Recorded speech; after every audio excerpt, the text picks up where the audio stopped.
Well, like I said, good evening. Wow, here it is, December already. I can't believe it. Crazy times, busy times. So as normal, what we will start with is our invocation. I've asked Jim Robinson to help us with that, and then he will follow with the pledge, so you might as well all stand up now. Let's pray. I had it on, Jim. Let's pray. Heavenly Father, we're grateful, Father, for your provision and for this event here tonight, Father, and for the people that put this on, and the Charlestons, and all the work they go to. Father, we thank you very much for the privilege of living in this country, but Father, we're afraid that your hand is being removed from this country, Father. Evidence the election last night. Father, we just ask your forgiveness for our lack of attention to detail, Father, and we pray for a real recovery here in the United States of America, and especially here in Washington State. Father, we thank you for this event tonight. We ask your blessing on this presentation, Father, and these young people before us. We just thank you and praise you, Father, in the name of our Lord Jesus Christ. Amen. Amen.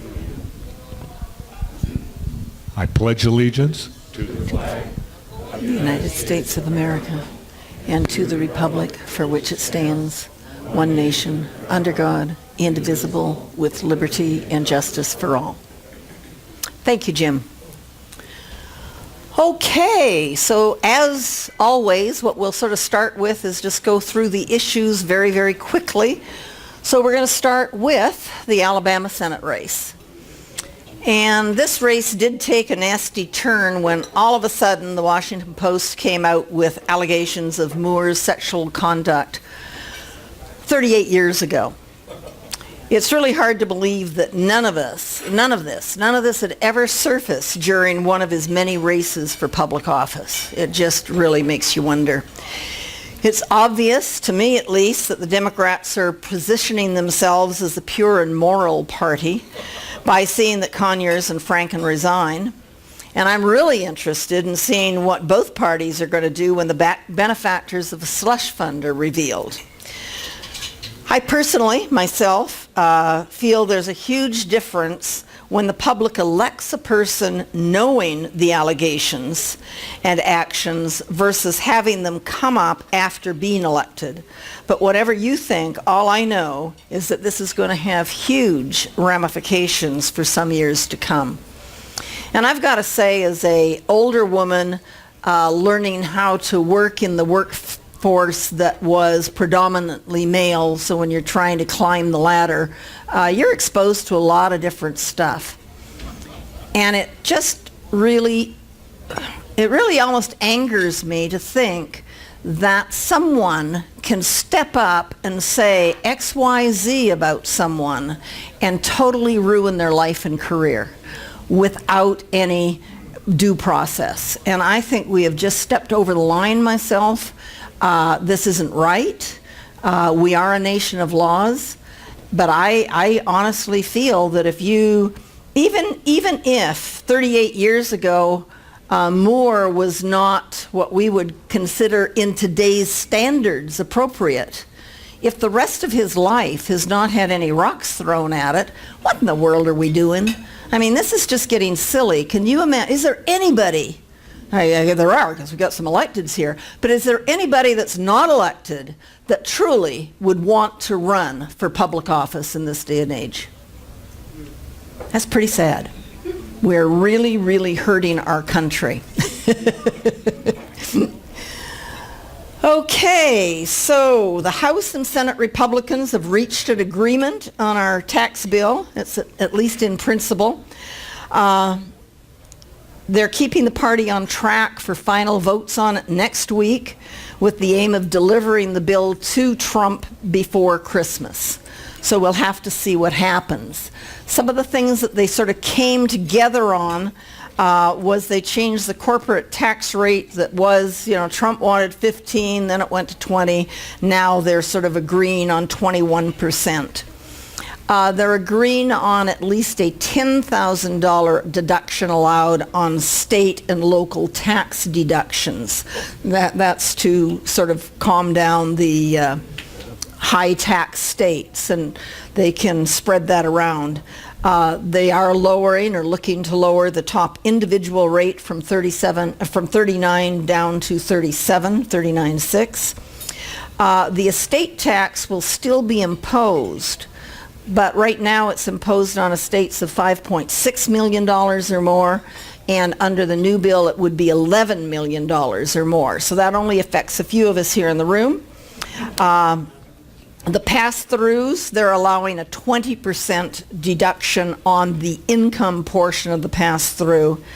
Mortgage interest deductions, how it was that they would only consider up to a $500,000 mortgage, and then that interest, they've raised that to $750,000, and they have eliminated the graduate student tax that was upsetting some people.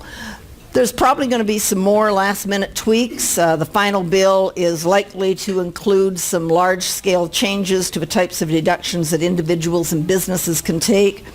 The good news, I guess, is they're getting close. The bad news is, with our crazy Republicans in Senate, Lord knows if this is going to pass or not. So we'll go to statewide issues. And I just thought you guys would be interested to know this. But our state attorney general has already filed 18 lawsuits against the Trump administration. So that would be this year, you know, he's just going crazy. And I thought this was very interesting because this is how Ferguson perceives his importance. He says, if the truly unthinkable were to happen, I want to tell you the most important officials in the country are your Democratic attorneys general. And of course, the truly unthinkable comment he has there is referred to as if Trump won the election. So that's who that guy thinks he is. And he's having a great time spending state time, state money, filing lawsuits, getting a name for himself, most likely that, you know, because he wants to run for governor and he just wants to be known as this aggressive person. So anyway, that's your Bob Ferguson, Attorney General. Like we keep saying in this room, elections have consequences. Okay, and talking about elections having consequences, with that 45th district going to Mankadingra, the Republicans lost their slight majority in the Washington Senate. And this is how it impacted our local senators. Baumgartner, Padden, Short were all chairs of committees. They're now members of committees. Sechler was sort of the leader of the whole thing, the whole Senate. Now he's member of the Ways and Means, by the way, is the budget type committee. Now he's the leader of the Senate Republican caucus. We do have a vacancy appointment that will be happening in the 39th district. Kurt Pearson resigned to join the Trump administration as state director of the Department of Agriculture. And his replacement will have to run in the next general election, 2018. And we need to really hear from our legislators as to our chances of taking back the Senate in 2018. And it's going to mean that we're all going to need to be aware of these state Senate races. Where is there a possibility of taking them back? Where can we help? That kind of thing. So you need to stay up on this and you know, be aware of. Now, I think that we should be extremely proud of our local state representatives holding 3 out of the top 4 positions in the state Republican caucus. That is pretty darn cool. Matt presides daily over daily caucus meetings when bills, amendments, and voting are discussed. He's responsible for holding things together, keeping the fellow House members on track. And you know, one thing I got to say about Matt is he doesn't tell us too darn much about what he does in leadership statewide in the Republican Party. He's an extremely effective and well-liked legislator in Olympia, and we need to hang on to that man because he pulls a lot of weight not only here but across the state. And then, as you know, we have our 2018 elections, and unfortunately, House of Representative members have to come up every 2 years. The way I look at it is they get elected and then they start campaigning again. And, when does it give them any time to do anything? But this time, Kathy McMorris is coming up against a real race. And in my opinion, at least, I think this is really the first time that she's been threatened. In listening to her, I think that she needs to get up to speed on her ability to be able to counteract the Democrats' talking points on things like health care, the tax package. You know, the few interviews I've listened to with her, she is not forceful. She doesn't articulate well. She doesn't put up a good argument. And it just isn't going to help us. So I really think all of us need to look at the talking points that the Democrats have, like you're killing how many people by changing health care, and the tax cuts are just for wealthy people, and on and on and on that way, and really understand what these points are and learn how to be able to counteract them, articulate them, and be professional about it. So it's not only up to Kathy, it's up to us also. Her opponent is Lisa Brown. Lisa is the former chancellor of WSU, and she taught economics at Eastern Washington for about 20 years. She served 2 terms in the state, and 2 terms in the state house, and 2 terms in the state senate. And what her talking points are, reminiscent of Nethercutt talking when he ran against Foley, was there's a sense that our current congressional representative has become out of touch with the district.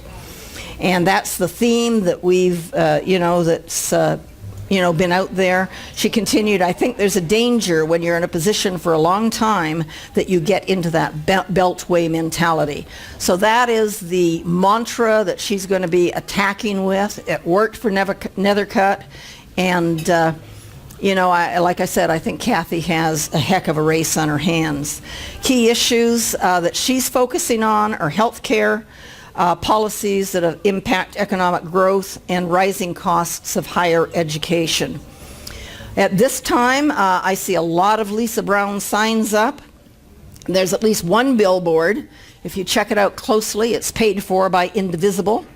And through the end of October, she reportedly raised $225,000. So the lady's working, and I think that we all need to understand that 2018 for all of our electeds are going to need our attention and help.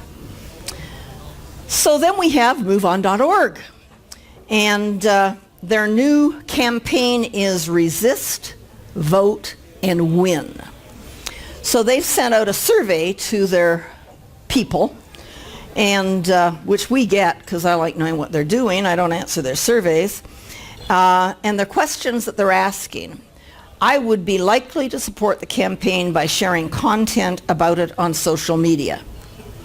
Another question: I would be likely to volunteer through activities such as signing up to send texts, to mobilize other Move On members, or participating in person door-to-door canvasses.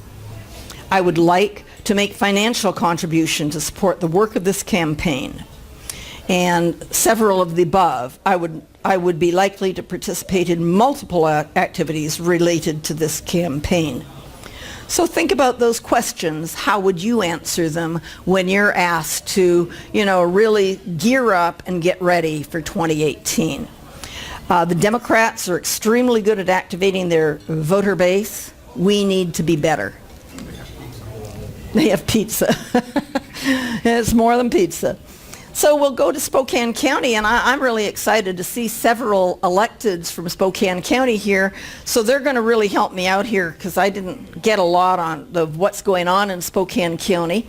But they did pass a budget, $738.2 million. It avoids cutting public safety by shifting dollars from the road fund to boost up public safety.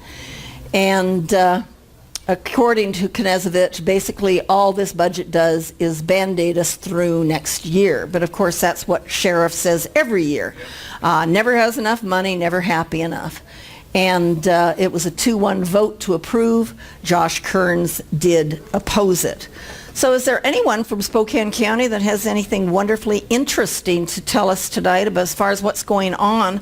I heard there was really a fun event in the treasurer's office that I'd like to hear about that went on today. And I think Tim can tell me about that best. Okay, I'll take this in. But you know, Great. what's good is without that road budget, then the bad guys have to drive slower. They'll lose the front end of the car. Who wanted to talk? Tim. Tim. No. Okay. Around the room. Either John or Rob. No, this was fun, Tim. This was fun because Tim was asked to judge a contest today. No, actually, And let's introduce Tim first. It's Tim Fitzgerald. I am Tim Fitzgerald. I'm your Spokane County Clerk. You've seen me a couple of times here in the past. Thank you. But no, actually, I want to give a shout out to Rob Chase in his office. Rob, as a team building exercise, because it's a tough time of year. A lot of the offices are working, in the courthouse. The courthouse is open, all throughout the holiday season. So a lot of the county employees are working through the holiday season. Only a couple folks will get time off as it works. And since we're a union office, most of us, it's done by seniority. So the senior folks will always get their holidays off, and the junior union people will never get their holidays off. It's just the way it works.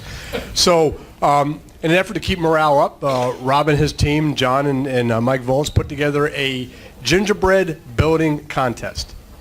And Very important. They said to me, they said, would you come down, Tim, and judge it? Yeah, sure, I'll do that. So I came down. Little did I know that these are very seriously well-built gingerbread houses. And they had some teams. So long story short, I told them this is a very formal affair, and I was very serious about it, so I brought my Christmas hat. And in fact, I wasn't going to wear a judge's robe. I brought my bathrobe, so I had a robe on. But when I went to judge the houses, I mean, they were very good. And did I have a what? A parade. And I went down through them all, and of the six, I gave each one a winning vote in creativity or structure or complexity or fun and spirit. And then I had a runner-up, and then I had a winner. Very and good. It was just very good. A good time. Well, I think we all need to know that, the county employees can have fun as well as performing their work and duties for us. So I just enjoyed it when you told me about that, and I loved your bathrobe. Rob standing up there. And Rob Chase is our county treasurer. The gingerbread houses, we're on parcels of only 144 square inches. So we kind of bypassed the assessor's office on that. But one of the big things going on in the county is, has anybody heard of the case of the city of Spokane versus Horton and Chase? Well, we won that Supreme Court decision earlier this week. And since Vicky's name was first on the thing, I guess she caused more trouble than I did, then I'll go ahead and let her talk about it. But, they did come after us for saying, you guys act like you care about the disabled and the poor people, and you really don't. That came from the city council of Spokane. But I had a sign above my desk that says, I cannot speak about this because it is in litigation. Now I can take it down and not have to speak about that. So anyway, go ahead, Vicki, and she has an introduction to make too. Well, that's coming a little later, but Vicki is our county assessor. Yes. Just Thank you. Great lady, hardworking lady, and she can update us on that. And she's also coming up to talk to you in a little bit later. The lawsuit claimed that they did a levy, what they thought was a levy, and it turned out not to be written correctly. So they said, well, you are taking money away from our seniors and our disabled vets. You're not giving them the exemptions anymore. Well, that wasn't true. They still got their exemptions. Not one of our seniors filed for their property tax with the city. So they knew what was going on. And so it took about a year and a half, and of going all the way to the Supreme Court. It was a 7-2 decision. And yes, it was unconstitutional to do that. What it would have done is taken all of our taxing districts and sub-taxing districts, which means your cemeteries, your fire, your EMTs, your whatever kind of taxing districts you have, it would have taken that and given them the ability to create their own taxing system. Can you imagine that? We have 212 districts and sub-districts, at times 39 states. Every one of them would have their own way of taxing you and no ramifications of how much they could tax you. So it all came out really well. Really good, and I'm glad you guys prevailed, even if it did have to go to the Supreme Court. Seems like it should have been a state. Sounds like it should have been a no-brainer, but you know, what do you do? Okay, anybody else from the county have anything to add? Cool. Okay, so we will move on. Oh, now this was interesting. The vacancy rate in Spokane County has a 2.9% vacancy rate as far as apartment dwellers. And Spokane Valley itself added 662 apartments in 2016. I think quite a few more in 2017. There's 1,620 units in the area, so think county, that are going to be completed year end.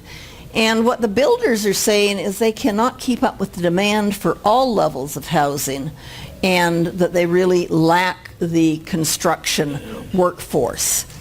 They talk about renters being moderately to severely cost burdened, and they feel that happens when a person is paying 30% of their income or more in rent.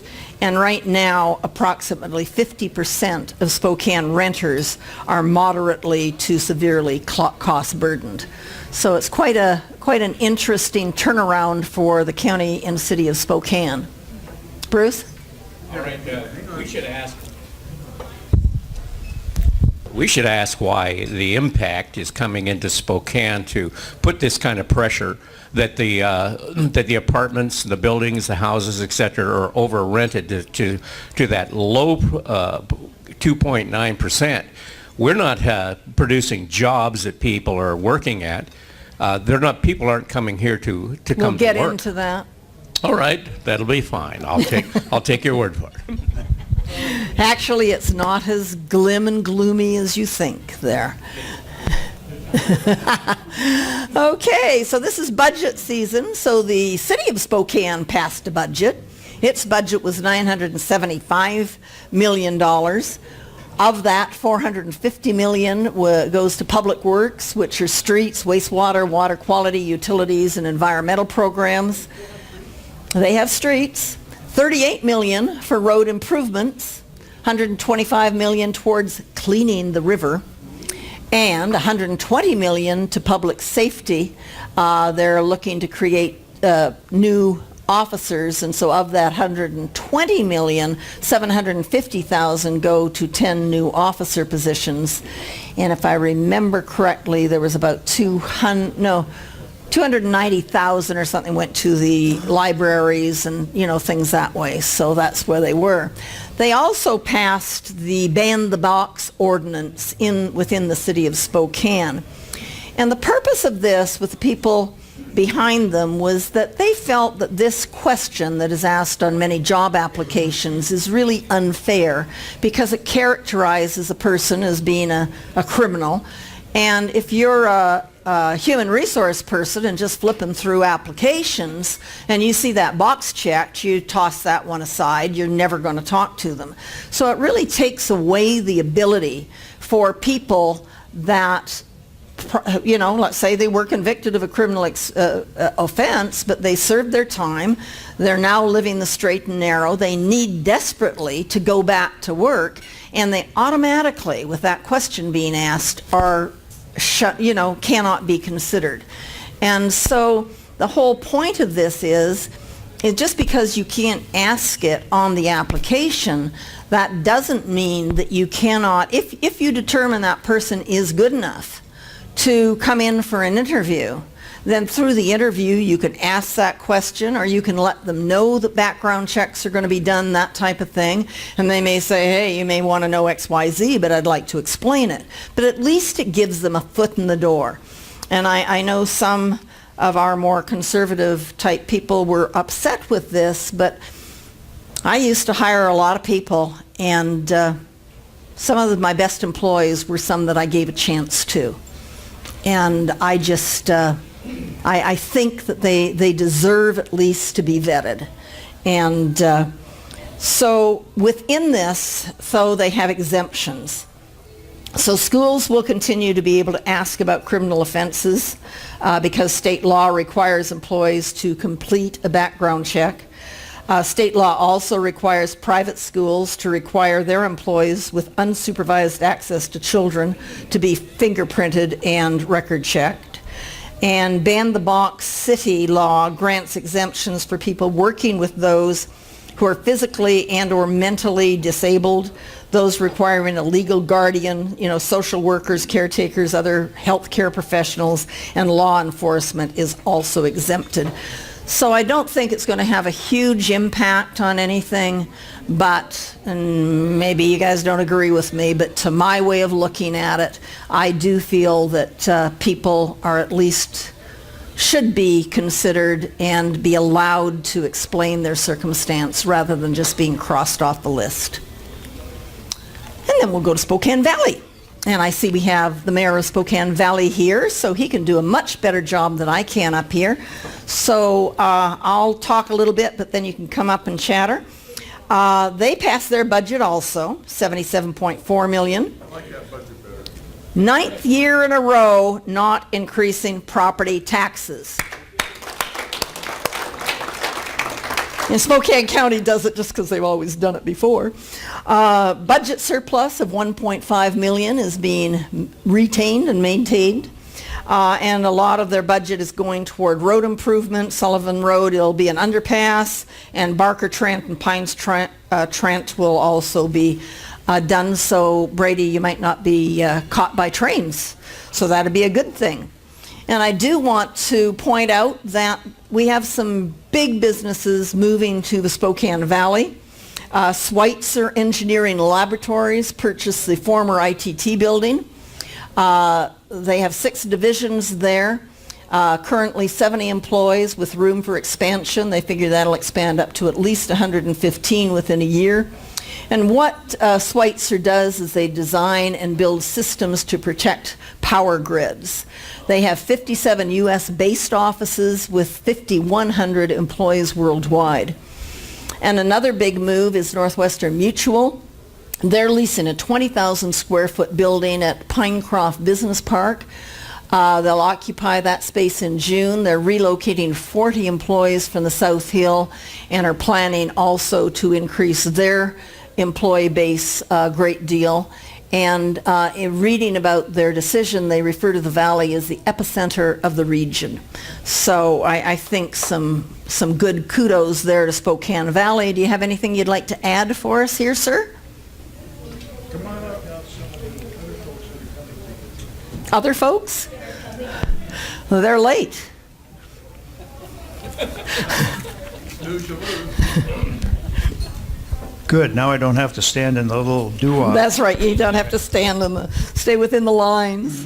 But if you don't get close, Rod Higgins, the mayor of City of Spokane Valley. Thank you for being with us. My pleasure.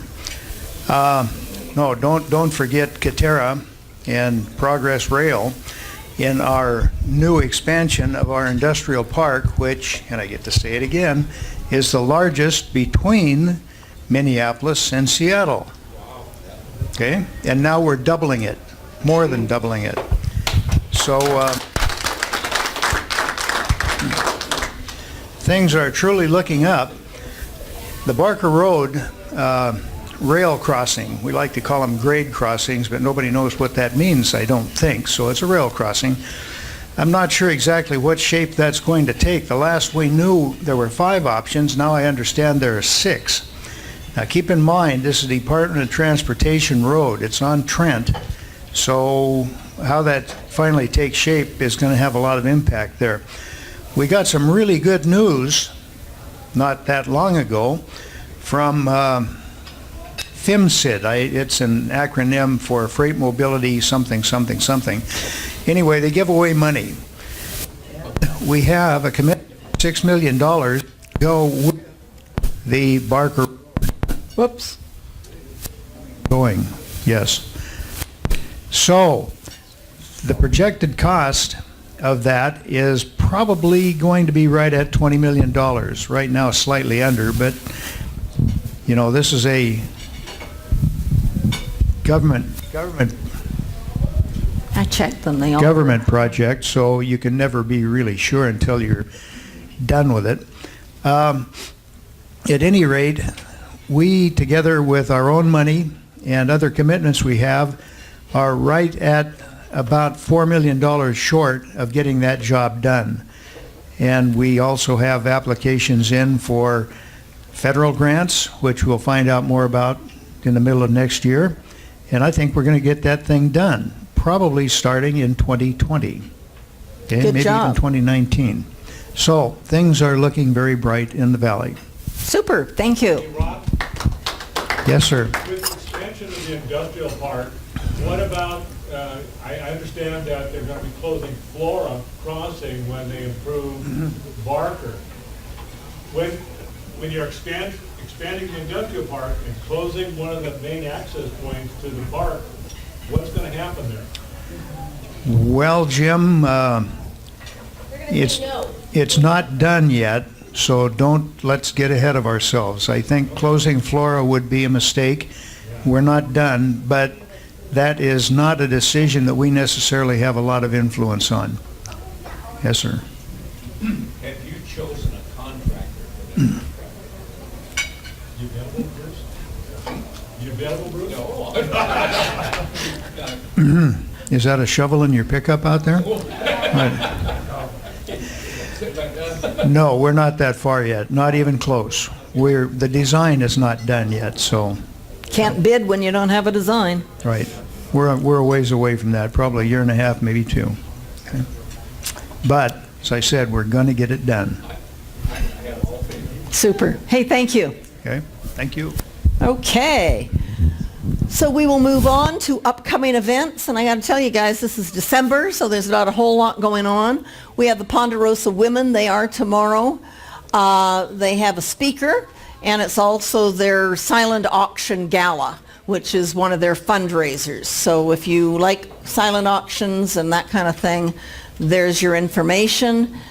Friday morning breakfast. You know, when I made up this slide, because I hadn't seen anything from Rob, for December 22nd, I put dash Merry Christmas. December 29th, I put dash Happy New Year. And then here comes the email, and look at this man. He's working those days. So on December 22nd, he has Mark Seschler there, senator from the 9th.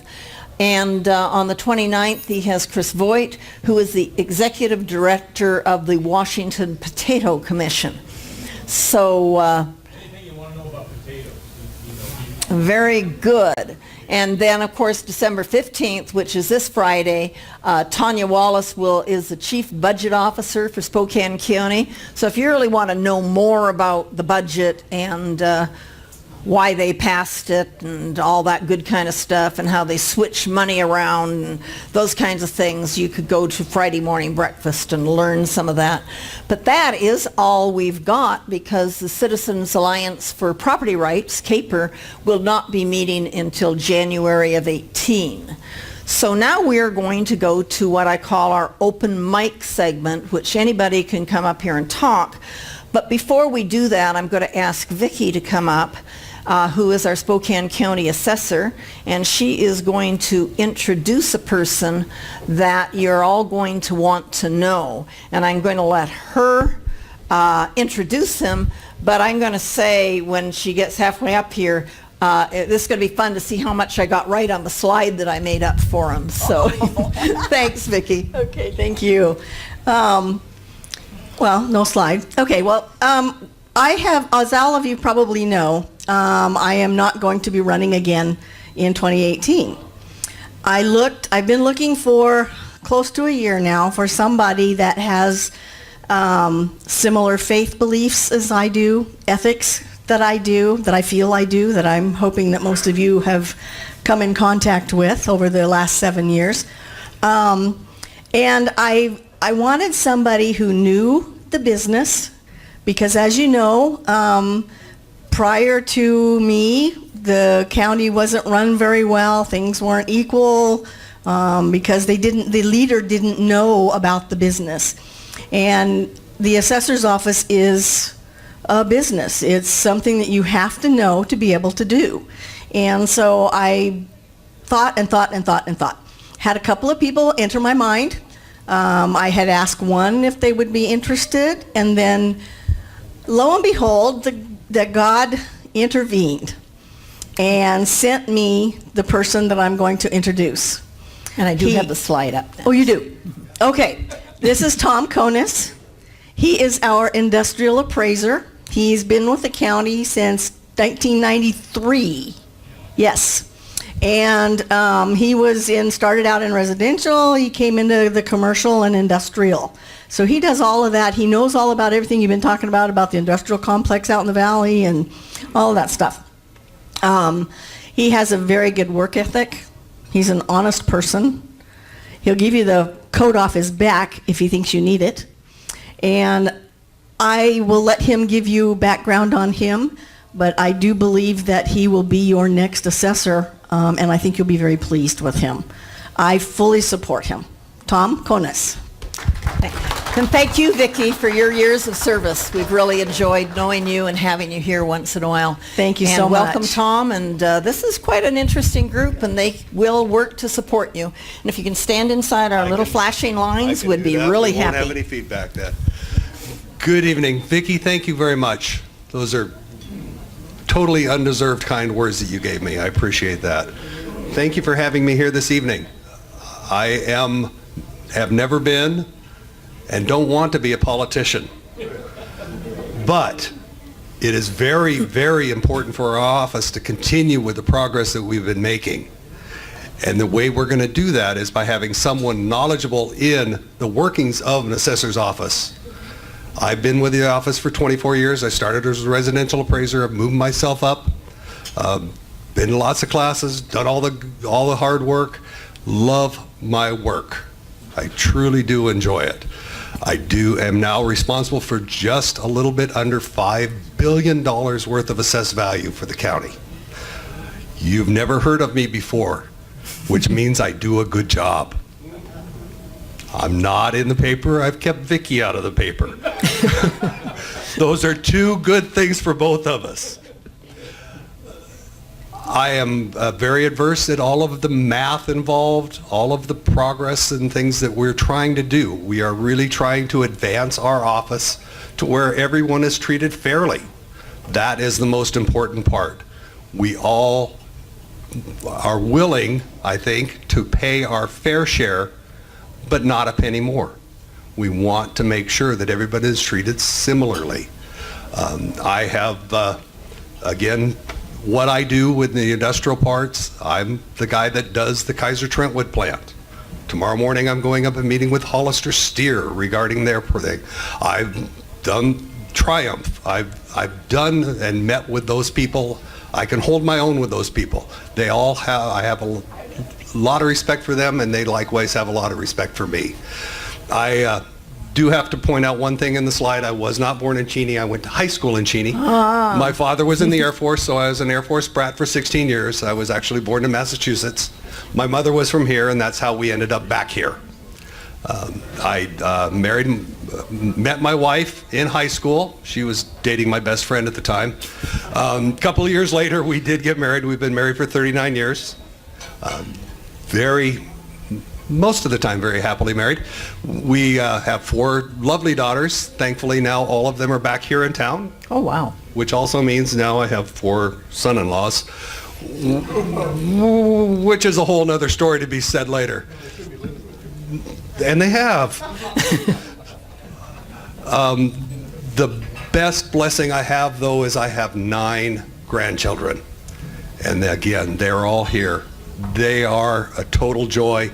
Skip kids, go right to grandkids, because they're a lot more fun. That's hard to do, Tom. I know. If we could figure out how to do it, I really would. The assessor's office is tasked with a tough job. Again, we are to come up with assessed values for all this property. We are the basis for the whole county, not just Spokane County, the city of the valley, the city, Millwood, Liberty Lake, all of them that is where their tax money is generated on, their property taxes. If we do not do our job correctly, the whole dominoes thing falls down. So we have progressed under Vicky's guidance.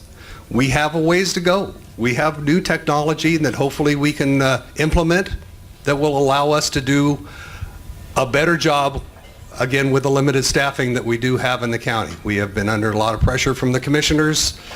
We're trying to do our darndest. We will continue, and I will push on to get that done. Again, my name is Tom Konis, and thanks to Vicki, I'm running for Spokane County Assessor. Thank you for your time. Thank you. Boy, you know, somehow I don't think Tom's going to help me with an initiative in Washington State like they had in California for Prop 13. But we are going to work on that. Okay, so I am excited because it's really time for us to focus tonight on tonight's program. So what I want to do is introduce you to Brady Smith. Oh, I did? I had an open mic person? Yeah. Can I take the mic and put it out? Hurry. Okay, so last night at the Spokane Valley City Council, we had Linda Thompson put on the advanced agenda to support the tobacco raising the age to 21 to purchase. It was also put on the legislative agenda at the Health District last Thursday, passed unanimously. I'm not sure how you consider unanimously when hardly any board members show up to that meeting, but it did, and they added it to their legislative agenda. During that meeting, they talked about the neurological impacts of nicotine to the brain and the dangers, which I find very hypocritical, considering that they advocate to inject a flu vaccine into your children that contains 25 micrograms of mercury. Okay. Anyways, it's something that I think it's just a slippery slope that we're going down, is telling people what they can and cannot do.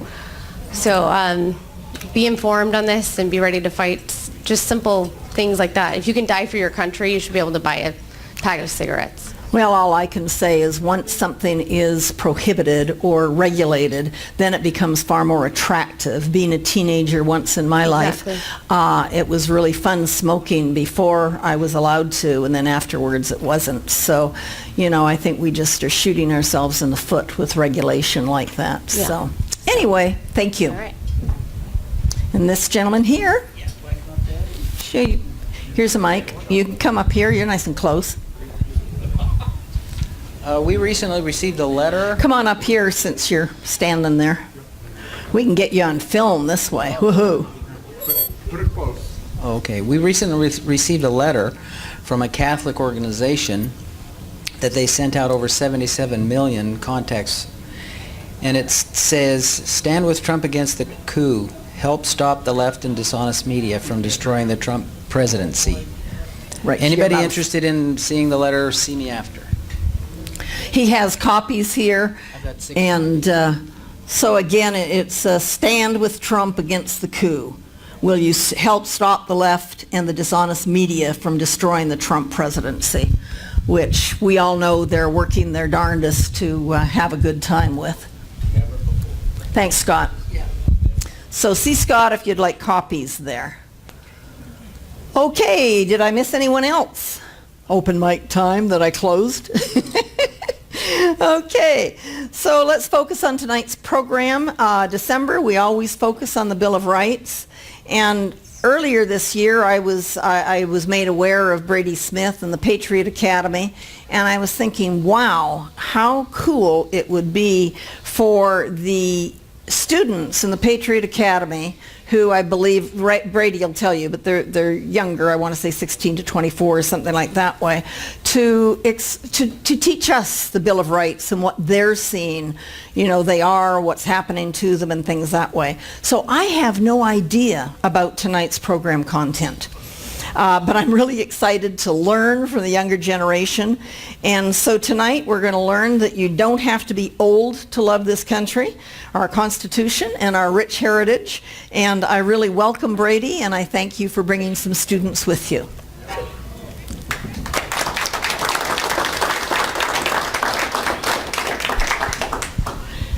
here's the, and you click that way to move. Whoa, just stay there. Yeah. Yeah, it's not the Matrix. Whoa. This is intense. Isn't it? Do you need to adjust the camera, John? Awesome. Right now I'm looking at that. Yeah, being tall has its benefits, but it has its drawbacks as well. All right, well, thank you, Ms. Wright, and thank you, Mr. Charleston, so much for asking us to come and speak to you guys here tonight. I'm so excited, just to be able to talk to you guys here tonight and present to you and the Patriot Academy students. I know each and every one of them worked long and hard on what they're going to share with you tonight. You guys are in for a real treat. You're going to get educated, you're going to learn stuff, you're going to be inspired. I mean, I wouldn't be surprised if most of you left here in tears tonight. They'd be good tears, but it wouldn't surprise me. So by way of introduction, as Mrs. Wright said, my name is Brady Smith. I'm the Northwest Coordinator for Patriot Academy. Now, some of you may have heard me talk about Patriot Academy a little bit before, but for those of you who haven't, let me just give you a quick overview. So Patriot Academy is an intensive leadership boot camp. Students get to come to actual state capitals across the country and live the life of a legislator. They get to bring their own bill, work it through the legislative process, the committee process. They get to debate on the actual House floor, and all this time, they're getting trained on how to do everything they do based on a constitutional and a biblical worldview. It is an amazing program. I've actually been through it myself 3 times, so I can personally attest to the fact that it is life-changing, amazing kind of training that isn't really available anywhere else. But tonight, I don't want to just tell you about Patriot Academy because that's kind of boring. Rather, I want to show you the results of what the training of Patriot Academy does.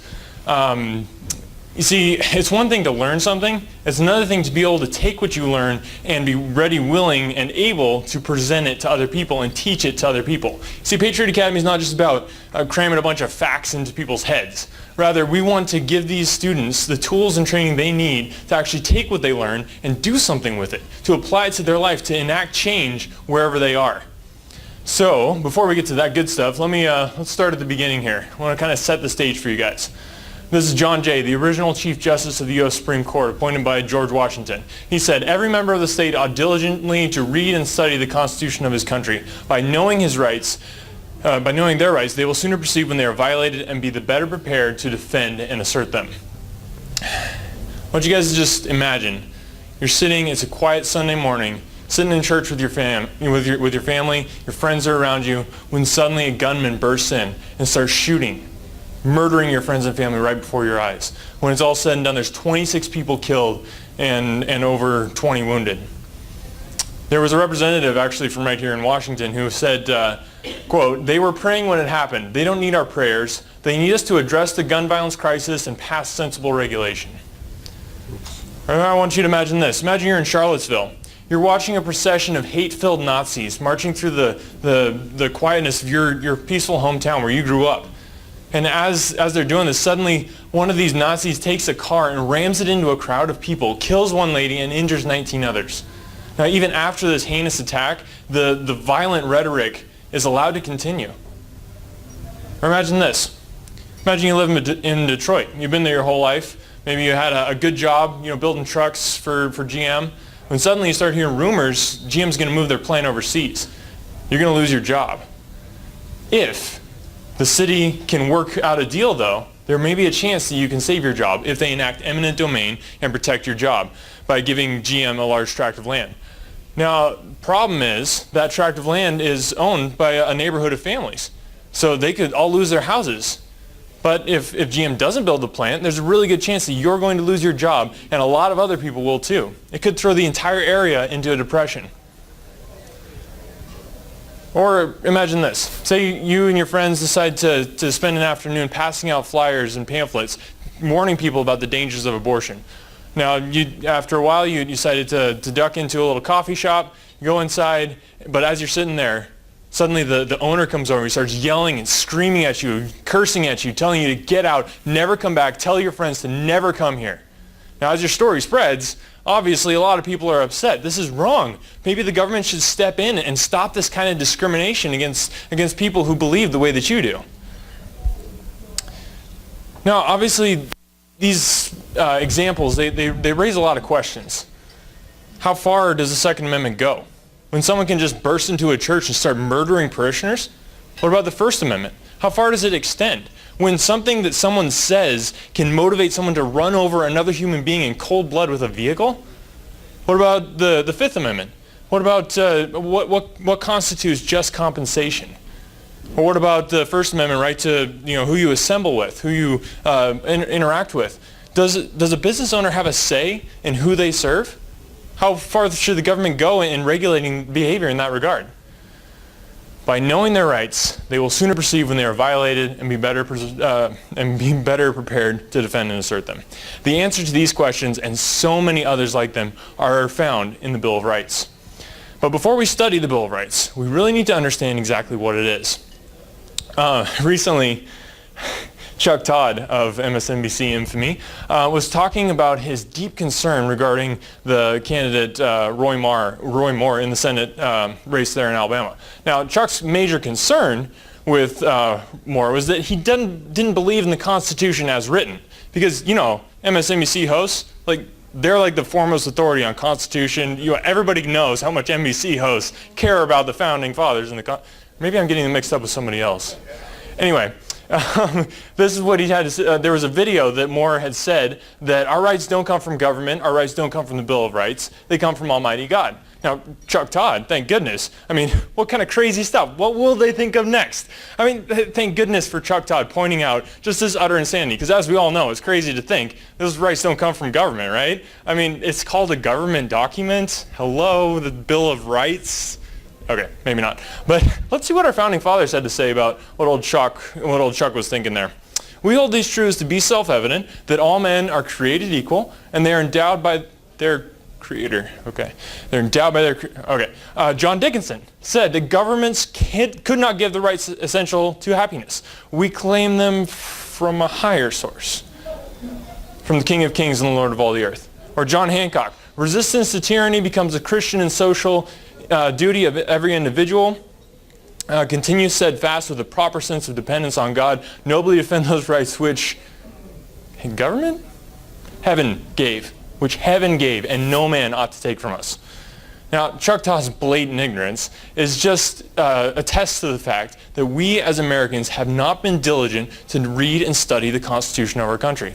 We don't know what rights we have. We don't know where they come from. And we sure as heck don't know when they're being trampled on. So, what is the Bill of Rights? Well, first of all, I think we need to start with what it's not. The Bill of Rights is not the source of our rights. Definitely got that covered. The Bill of Rights is not even a list of our rights. The Bill of Rights is not even designed to be a protector of our rights. So what is it? Well, I like to think of it as a no trespassing sign. The Bill of Rights is something that we the people put up and to this government that we created, and we said, no, you keep your dirty hands off of this right here. These are our rights. You stay out of these. Our rights do come from Almighty God, and they are inalienable rights. That's one of those archaic words that a lot of people, I'm assuming Chuck Todd, do not understand. The word inalienable means that since God gave them to us, only God can rightfully take them away from us. Government cannot rightfully take away our rights. Man cannot rightfully take away our rights. Only God can take those rights away from us because God was the one who gave them to us. Now, our founding fathers knew this, but they also knew, as James Madison put it, that power is of an encroaching nature, and it ought to be effectually restrained from passing the limits assigned to it. Now, James Madison would go on to say that things like the Constitution and the Bill of Rights are what he called parchment barriers. They cannot be exclusively relied upon to protect our rights. Does that mean that we ignore the Constitution and the Bill of Rights completely? Of course not. Now, anybody who knows me knows just saying those words hurts me physically. We cannot ignore them, but we have to understand they're just parchment barriers. They're not going to actually stop the government from infringing on our rights, as we've seen. But the duty that we have to know and understand our rights is what will keep the government in its proper place. So, this is the introduction here. Let's get into it. Like I said, I don't want to just tell you about Patriot Academy. I want to show you what Patriot Academy is all about. So, ladies and gentlemen, it is my honor to introduce to you Mr. Asher Dixon. He's going to present a little bit on the First and Second Amendment.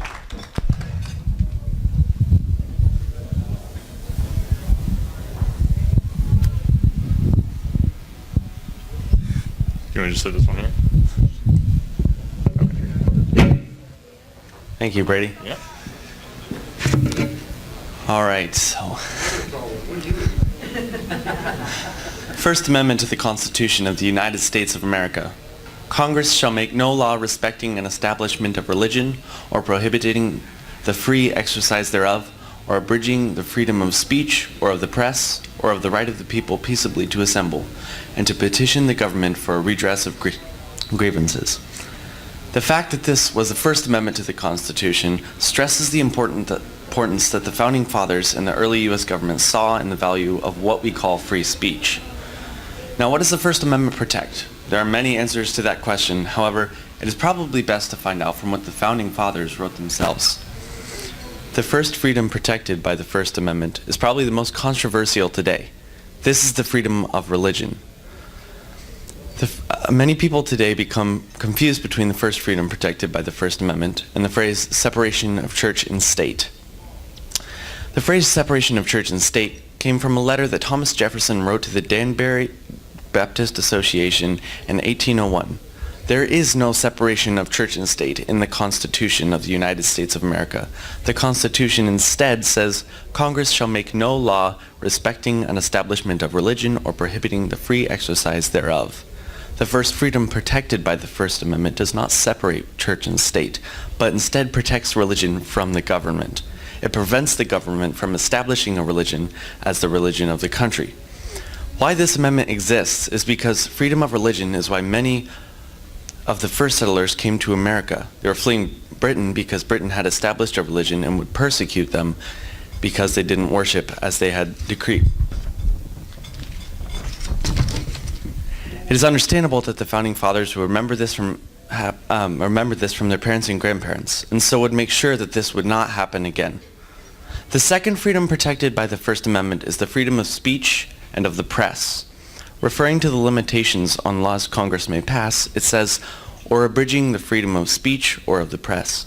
The freedom to say what you will was also very important to the Founding Fathers, because the prevention of free speech was another aspect of Europe that they wanted to leave behind. One of the largest examples of the prevention of free speech is from the early days of the Republic of France. Even though the French Revolution happened after the American Revolution, it happened before the Bill of Rights was passed and amended the Constitution. In the early days of the Republic of France, it was punishable. In the early days of the Republic of France, to speak against the revolution in any way was punishable by imprisonment and even death. Understandably, the Founding Fathers wanted to prevent the inhibition of speech from occurring within the United States, and so the freedom of speech and press was guaranteed in the First Amendment. The third freedom guaranteed by the First Amendment is the freedom of the people peaceably to assemble and to petition the government for a redress of grievances. This is another right important to the Founding Fathers because of their ancestors' struggles with government. The history of their English ancestors was full of governmental disagreements being settled through battles and bloodshed. The most famous instance of this is probably the signing of the Magna Carta. When King John of the Plantagenet dynasty rose to power, he proved to constantly abuse his power as king. When his barons grew tired of this, they raised an army and had to fight over the controversy. When they finally emerged victorious, they forced him to sign the Magna Carta, which limited his powers as king. The Founding Fathers learned from this, and so provided in the First Amendment advocation for and protection of peaceable assemblies through which the citizens could petition the government, instead of fighting civil wars to settle disputes. All of these points in the First Amendment correspond with the core principles of Patriot Academy that are called the LIFT principles. LIFT stands for limited government, individual liberties, free enterprise, and timeless truths. In the guarantee of freedom of religion, the Constitution limited government from establishing a national religion. In the guarantee of freedom of speech and freedom of press, the Constitution both protected the individual liberty to speak and the free enterprise of the press. Finally, timeless truths throughout the bloody history of England revealed to the Founding Fathers the necessity of peaceful assemblies to create and limit government. The Second Amendment to the Constitution of the United States of America. A well-regulated militia being necessary to the security of a free state, the right of the people to keep and bear arms shall not be infringed. The Second Amendment was made to be very clear in its message. The importance of this right is portrayed as being the Second Amendment passed. Yet still, the right to keep and bear arms is another issue that is argued over today. Limitations are placed on what kind of firearm a person may purchase and what kind of person may purchase a firearm. Again, it is best to define the right protected by the Second Amendment by looking at what was written in the Constitution. The amendment begins by stating why the amendment exists. It says, "A well-regulated militia being necessary to the security of a free state." In less than a whole sentence, it explains why everyday citizens should be allowed to have firearms. It states that for a free state to be secure, it must not only have a militia, but a militia that is well regulated, which would mean a militia that is well drilled and practiced. Because a militia is made up of ordinary citizens, that would include having citizens regularly practice handling and the use of weapons. To further specify what freedoms citizens should have with weapons, the Second Amendment states that not only should they be allowed to regularly handle them, but that the right of the people to keep and bear arms shall not be infringed. This second half of the Second Amendment concludes the freedom with weapons that the Founding Fathers wanted citizens to have and ensured that citizens received. Not only should citizens be allowed to handle weapons in a cumulative drilling, but they should also be allowed to own and privately use weapons as well. In perfect relation to the Second Amendment is a quote from Noah Webster: "Before a standing army can rule, the people must be disarmed. The supreme power in America cannot enforce unjust laws by the sword, because the whole body of the people are armed, and constitute a force superior to any band of regular troops that can be on any pretense raised in the United States." Once again, the LIFT principles tie into the amendment in question perfectly. The Second Amendment clearly limits the government from infringing the rights of private citizens to own weapons. The Second Amendment grants the individual liberty to own and use weapons. The Second Amendment encourages the free enterprise of the militia. Finally, the Founding Fathers understood the timeless truth that it is necessary, if a state is to be secure, to have citizens used to handling weapons and in possession of the same. Now, to do the Third and Fourth Amendments, I would like to introduce my sister, Abigail Dixon.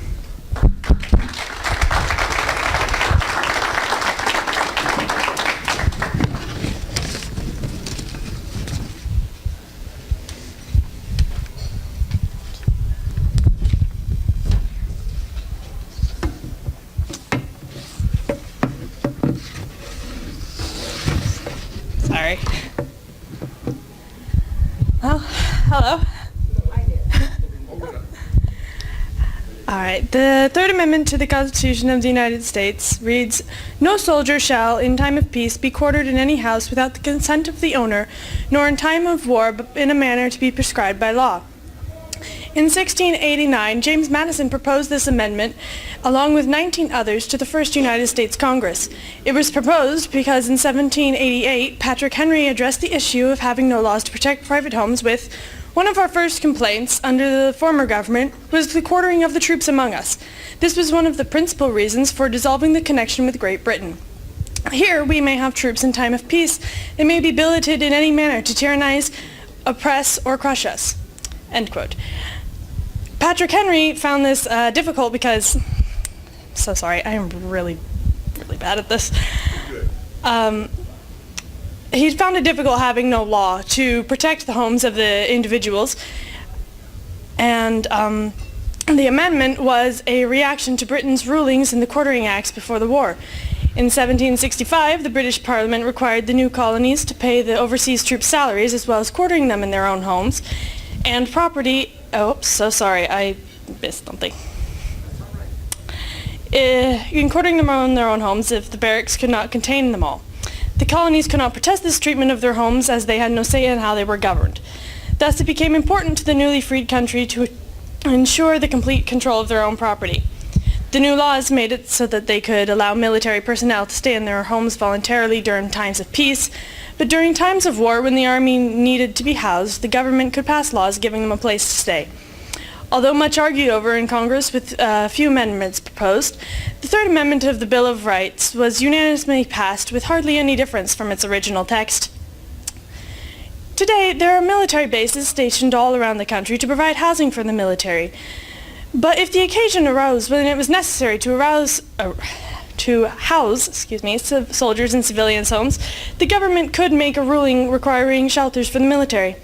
As of yet, the Supreme Court has made no major decision based on the Third Amendment, and it is considered one of the least controversial amendments of the Constitution. At Patriot Academy, as my little brother had said before, the students are taught about LIFT. These are the principles on which the Founding Fathers built this country. The Third Amendment is consistent with the first two principles, for limited government and individual liberties. The Third Amendment restricts the government in their involvements in their people's lives, as they cannot force the civilians to house the military in their own homes without need. It also protects the people's liberties to choose and gives protection of their properties as well. Although considered the least important amendment of the United States Constitution, just like all the others, the Third Amendment is vital in ensuring the freedom and security of the people. The Fourth Amendment to the Constitution of the United States is the right of the people to be secure in their persons, houses, papers, and effects against unreasonable searches and seizures shall not be violated, and no warrants shall issue but upon probable cause, supported by oath or affirmation, and particularly describing the place to be searched and the persons or things to be seized. This was particularly important to the colonists, as many had had their privacy invaded and their properties seized by the British militia during the war. Before the war began, the American colonies had little to no protection from the searching of their homes or seizure of their property from the British government. Until 1750, the authorities could search for anything they wanted, wherever they wanted, with little or no oversight. The Fourth Amendment was also proposed by James Madison as a part of his original 20 amendments. It had a few modifications on the language used in its text before it was passed. Originally, the Fourth Amendment, along with the rest of the Bill of Rights, was restricted to the federal government until 1961, when the Supreme Court ruled that the Fourth Amendment also applied to the states. The Fourth Amendment has been interpreted to mean that the arrest of an individual or a search of his personal property requires an official warrant. The warrant must also be supported by a probable cause and be limited by specific information. Thus, it protects the freedoms of the people but gives a way for justice to be enacted if necessary. In 1928, during the Olmsted versus United States case, the Supreme Court held that the Fourth Amendment's rights applied in cases of physical intrusion and not to other forms of surveillance, such as wiretaps. Later, in 1961, the court said that the Fourth Amendment that at the very core stands the right of a man to retreat in his own home and there be free from unreasonable government intrusion. The Fourth Amendment has been a widely discussed and debated topic throughout many cases in the history of the United States. In more recent years, the Supreme Court held that people in cars have a lower expectation of privacy, as cars do not generally serve as homes or a place to keep personal items. Thus, in cases with probable cause, the police may stop or search any car. Any items in plain sight may be taken, and upon suspicion, they may search any area of the car they deem necessary. In the 1960s and 70s, certain cases brought to the court developed a now regularly used test to determine whether or not a search has happened according to the purposes in the Fourth Amendment. Number one, a person who has exhibited an actual expectation of privacy, and number two, society is prepared to recognize that this expectation is objectively reasonable. The LIFT principles are supported in the Fourth Amendment by limited government, individual liberties, and timeless truths.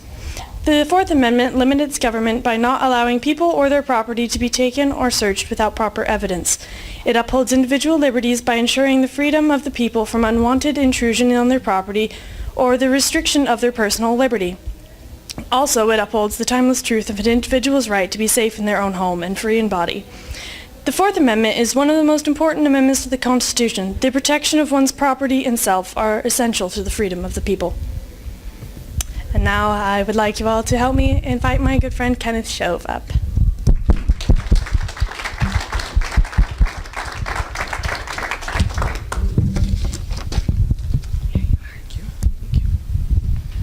Thanks, Abigail, for that introduction.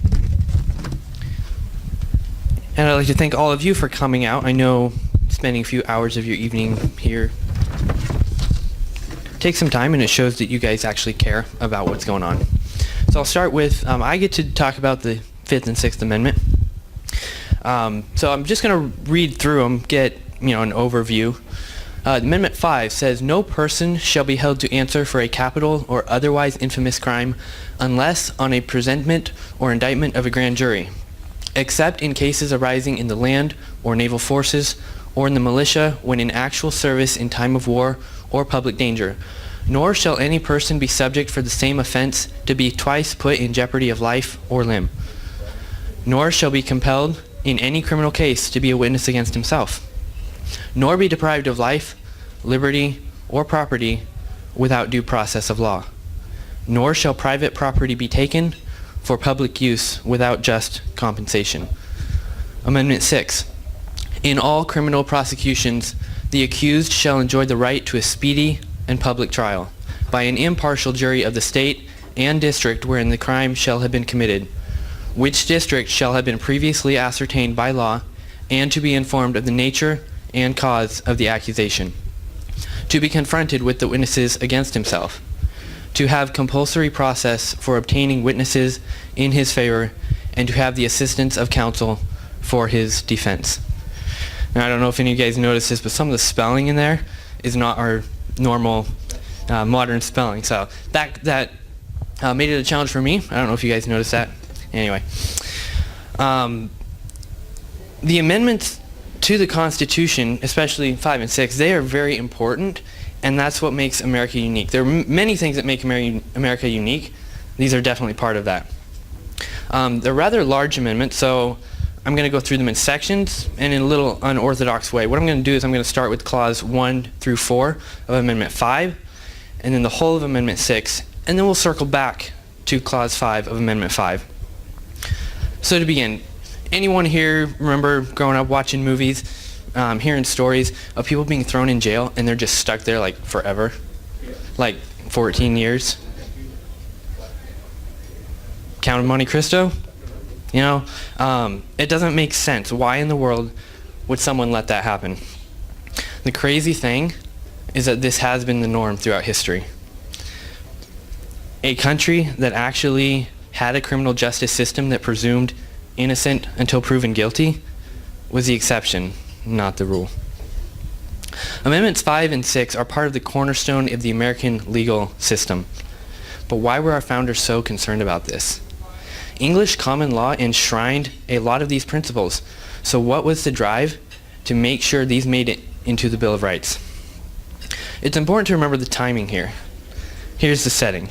America has just broken free from Great Britain. And let's just say it wasn't an amicable parting. The Declaration of Independence was all about how Great Britain had messed up and violated America's rights. Part of the goal of the Bill of Rights was to prevent that from happening, or at the very least, to provide a recourse, something we could look to, point back to. In the Declaration of Independence, we find two specific clauses that relate directly to Amendments 5 and 6. Reasons that compel the separations: for protecting them by a mock trial from punishment for any murders which they shall commit on the inhabitants of these states; for depriving us, in many cases, of the benefits of trial by jury. Okay, so we have the why behind these amendments, but we have to look at what these rights enshrine.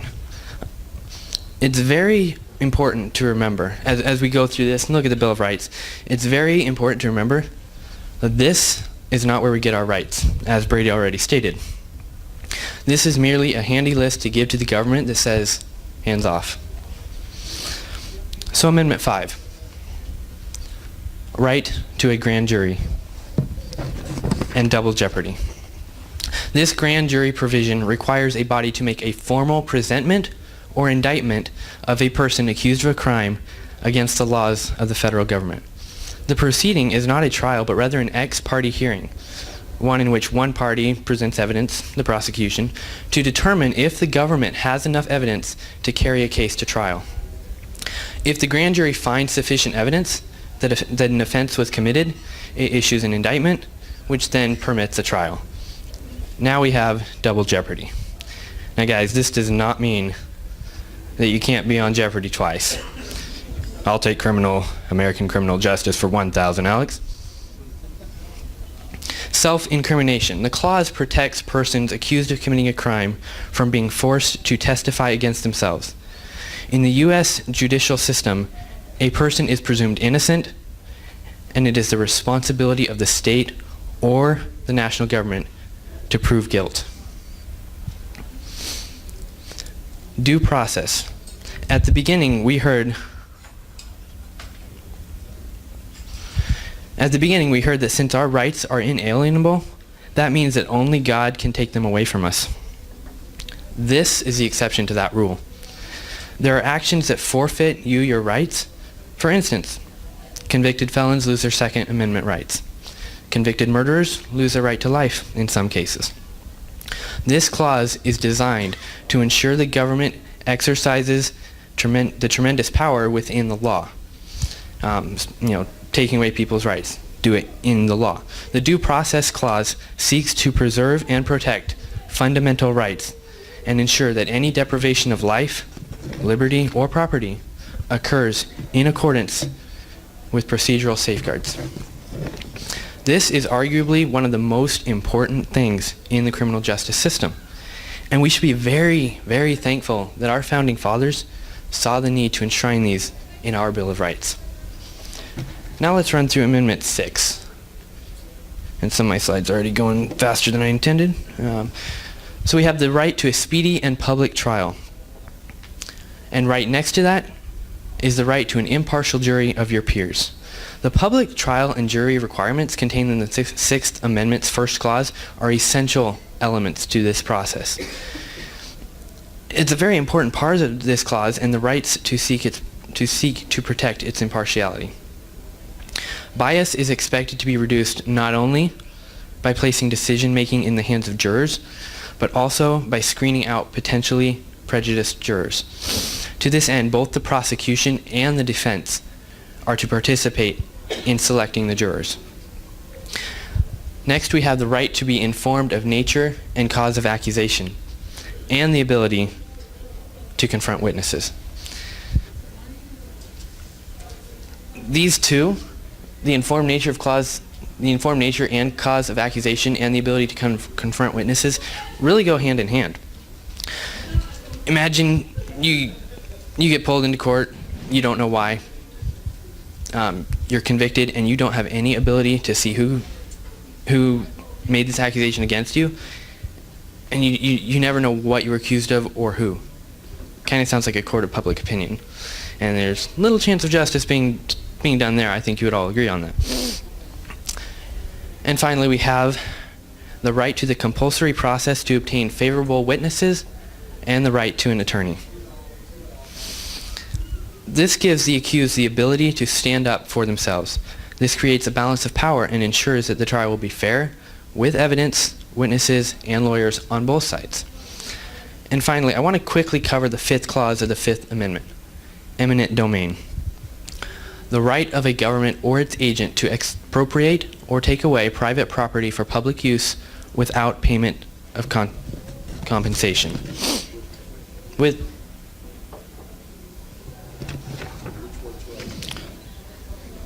Yeah, that's an error in slides. Sorry, guys. Even with that, don't panic. It's not all that complicated.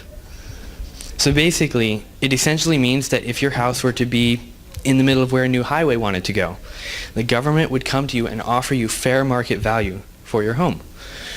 That way you get compensated for your loss, and the government gets to put the highway through where your home was. At least that's how it's supposed to work. As with most things in this world, it sets the stage for less than honorable intentions. There are multiple cases where the power of eminent domain was abused in order to benefit the select few and not the public good. 2005, the Supreme Court butchered the language of the Fifth Amendment when it ruled in Kelo versus City of New London that the government taking a property from one private owner to give to another in furtherance of economic development constitutes a permissible public use under the Fifth Amendment. That's what they said. And you all know, guys, Supreme Court is not infallible, and they do make mistakes. Here we see where eminent domain becomes a tightrope. How far can the government take a vague term like public use? And under the Fifth Amendment, how can they can do that, like we just saw, where they take from private owner and give to General Motors, as was mentioned earlier. In the case of Poletown Neighborhood Council versus Detroit, the court ruled that a very large tract of land could be taken from its owners and given to General Motors to build an automobile plant.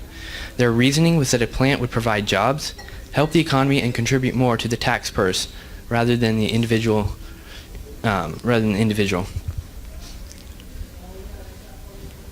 And so therefore they stated it was in the public good to take the land away from its private owners and to give it to another private entity, General Motors. To better understand this overreach of eminent domain that causes all these problems, we have to understand the federal power of eminent domain and that it has limitations expressed by the Constitution.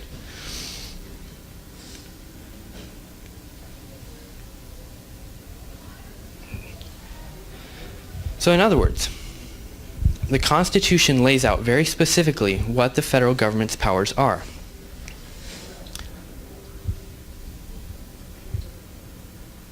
Sorry guys, my slides are all messed up, I think. Okay, here we go. Therefore, it is only allowed to use eminent domain to fulfill one of those listed powers.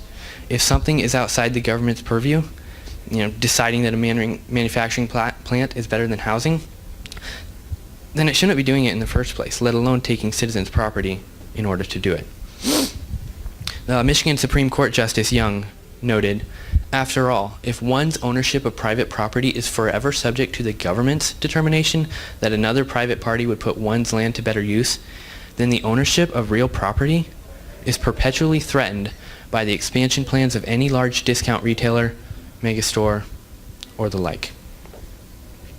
So there you have it, Fifth and Sixth Amendment. In them we find some of our most valuable rights that we as Americans possess. It's important to know these rights. As was stated earlier, if we don't know these rights, we will let them go. My experience at Patriot Academy showed me that being an American is a priceless commodity. The rights enshrined in these two amendments are part of the reason that being an American means so much. Patriot Academy showed me this and gave me the tools and training to examine original documents for myself and not just listen to what people tell me. So there you have it. That was my presentation, and now I am pleased to present a friend. I've seen him be very articulate and know what he's doing, and it's definitely my honor to introduce, and please help me welcome, Anthony Morales.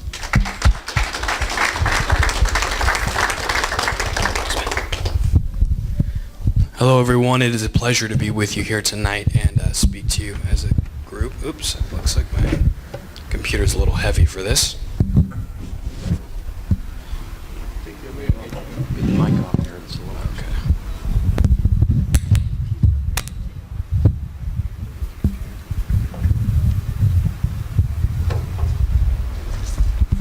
Forgive the technical difficulties. Technology isn't always the way of the future, right? Alright, so my job was to explain what the 7th and 8th Amendments were tonight. And so we'll just get right into that. Now, the topic I want to cover in the 7th and 8th Amendments is that of self-evident. Now, are these Bill of Rights self-evident? Of course, we've already gone over that. Those are rights, human rights, that we take as ourselves, as we take them for granted. They're going to apply to any human being. Now, are the 7th and 8th Amendments, are they cornerstones and essentials of freedom? Yes, they are. But are they now irrelevant? Now, I'll explain that more as I go along. The 7th Amendment states that you are allowed, or you are a right to a trial exceeding any amount over $20. And that is a jury of 6 or 12 individuals as stated by either the judge or your local government. It also contains the re-examination clause, meaning that no evidence gone over during a jury can then be taken and put into another jury. They cannot re-examine evidence already brought against you. Keeps people from being charged twice in a case. It is considered to be one of the most straightforward of the amendments, that you have a right to a trial, no matter what. The 8th Amendment states that that you are prevented from the government putting excessive fines, excessive bails, and cruel and unusual punishment towards any citizen. It also states that the federal government has no power to define what excessive means, but it does allow them to regulate what is grossly excessive bail, punishments, and fines. Now, the funny thing about all of the amendments is that they're only supposed to be able to regulate federal level governments. But the kicker to that is that the federal government can step in whenever it deems it necessary that a state is being grossly excessive. So really there's a kicker to this whole thing. We're going to leave you alone. The federal government's going to leave you alone as long as they think you're doing something that's okay. As long as they think you're not overstepping their boundaries, and at that point they may step in and say, okay, this is where we take over. We're going to take over whatever. We're going to take this to Supreme Court. Now, the funny thing about the Seventh Amendment is that you have a right to trial, a right to a jury, which is called common law in the amendments. Now, according to Laura and Thomas, they wrote a paper, and they're both professors of law at the University of Michigan. Only 1% of trials are actually done by jury. Now, that's funny because a lot of us are inundated by media. You know, we see in movies and TV shows, and we even hear it on the news about all these different cases that needed to be decided by a 12-man jury. However, those are only the cases that reach national news media, and we're taking those in day by day. Oh, this person was murdered, or, this hedge fund manager got caught stealing $50 billion. But that's only 1%. And through that 1%, the federal government can step into the other 99% that they deem necessary to step in and say, okay, you're being a bit excessive. We're going to go ahead and regulate. We slowly, step by step, it's a spirit of the law rather than what is actually written. That's the reason why our country has gone into really the dumps it is today. It's more of the spirit of the law.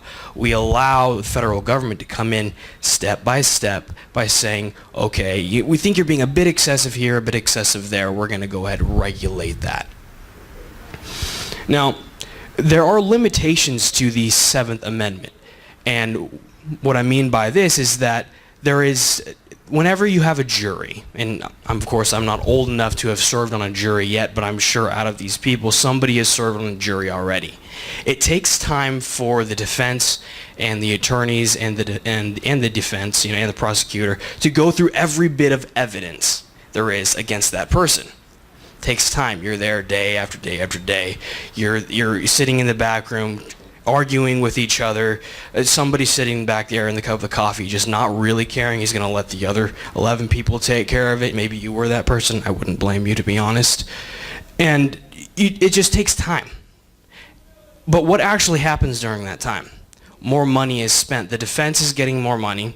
The prosecutor is getting more money.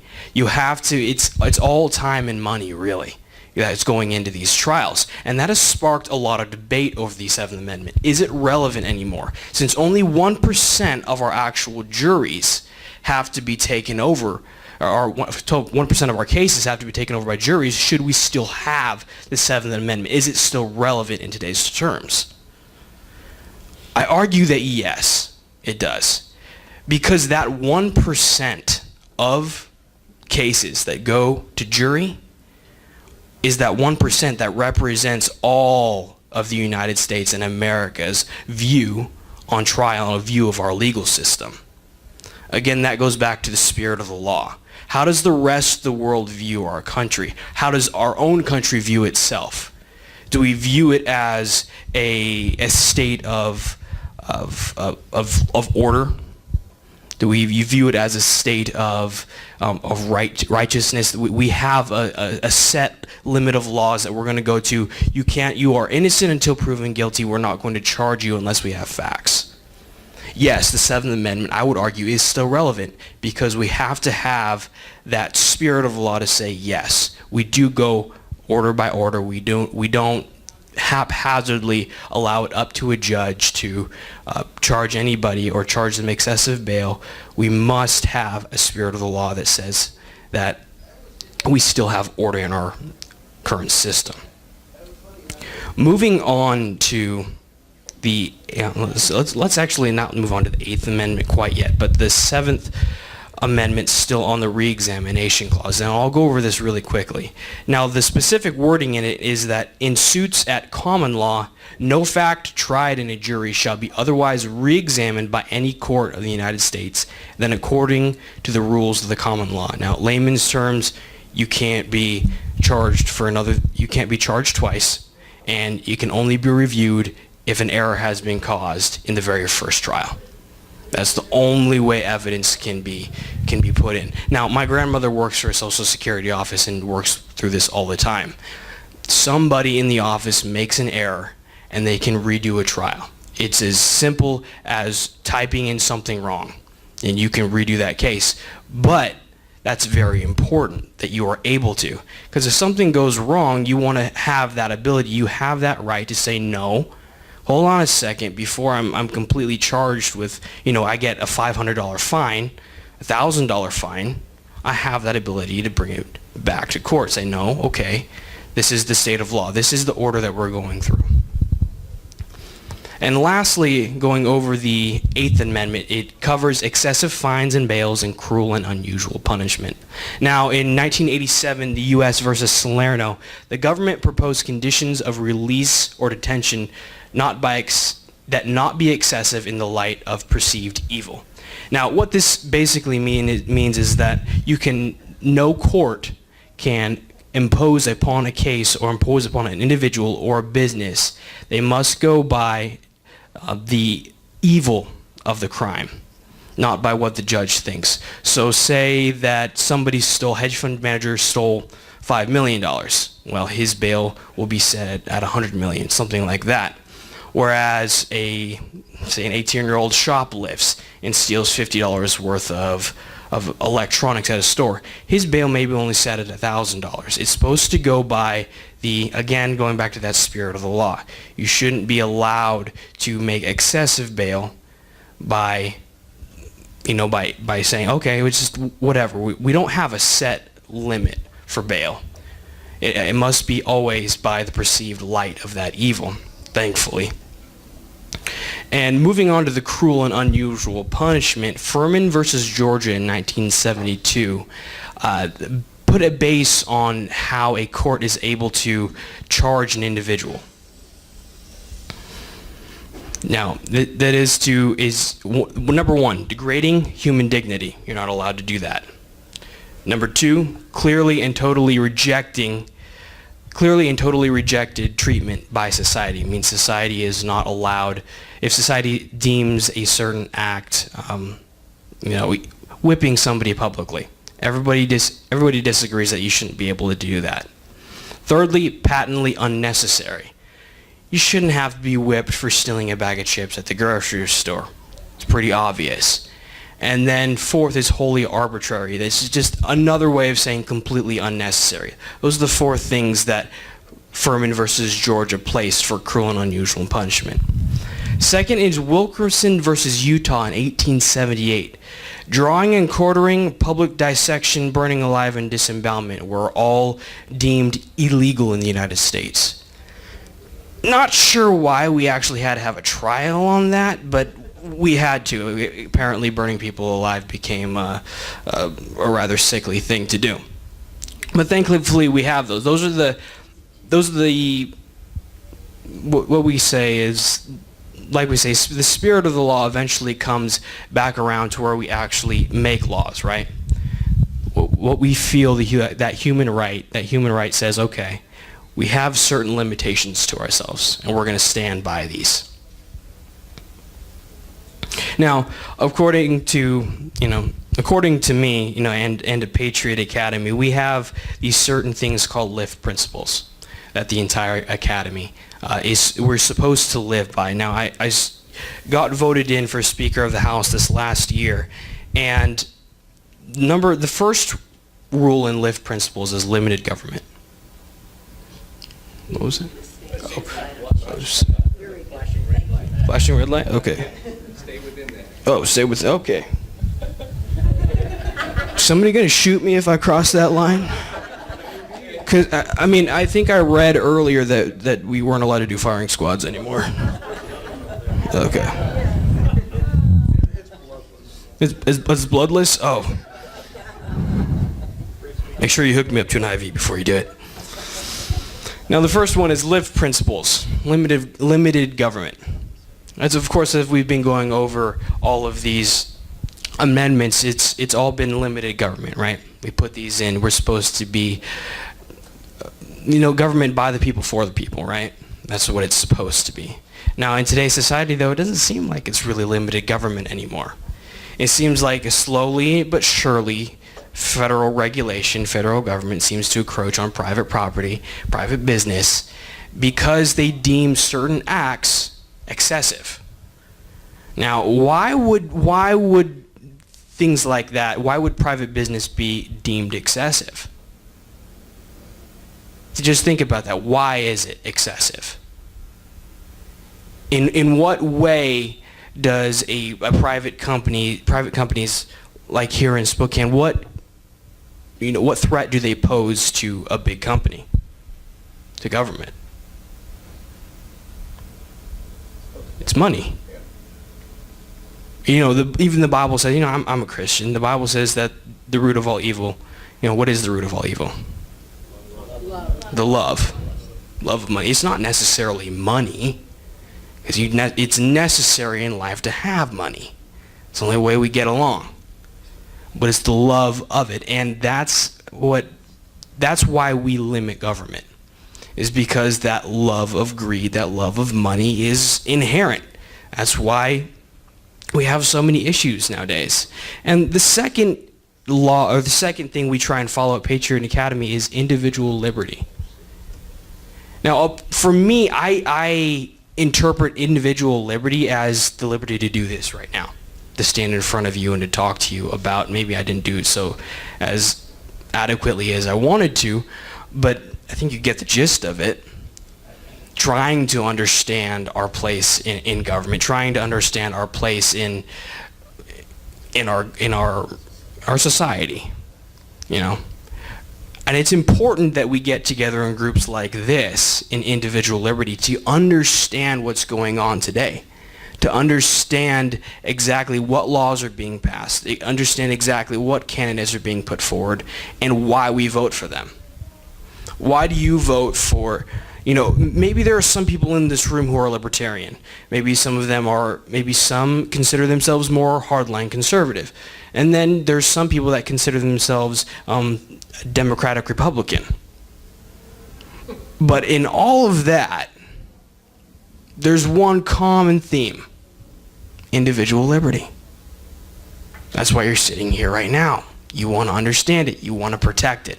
And that's what Patriot Academy does. It takes kids 16 to 25 and teaches them the due process of government. Teaches you to understand government as it is, not as the media perceives it. Because if the media were the truth, honestly, it wouldn't be worth it to try and buck big government, right? It's just not worth it. But as for me, I had the opportunity to work with a young lady named Savannah Hicks. And I wasn't a part of Patriot Academy at the time, but Savannah Hicks helped pass a piece of legislation in Idaho that significantly lowered human trafficking, because they were able to put up signs in the ladies' restroom that had a phone number on it and that had instructions on what to do. Now, I knew Savannah Hicks before I ever went to Patriot Academy, and I knew kind of what she was doing, but it was only after Patriot Academy that I learned that that actually got passed through legislation. That's big, because at the time, Savannah was only 19. That's individual liberty to me. And I think that's individual liberty to every one of you. It's important to understand government. It's important to understand what you can do and how to do it. And I encourage you to continue on. And it is my pleasure to introduce to you one of my good friends, Representative Mary Fioravanti.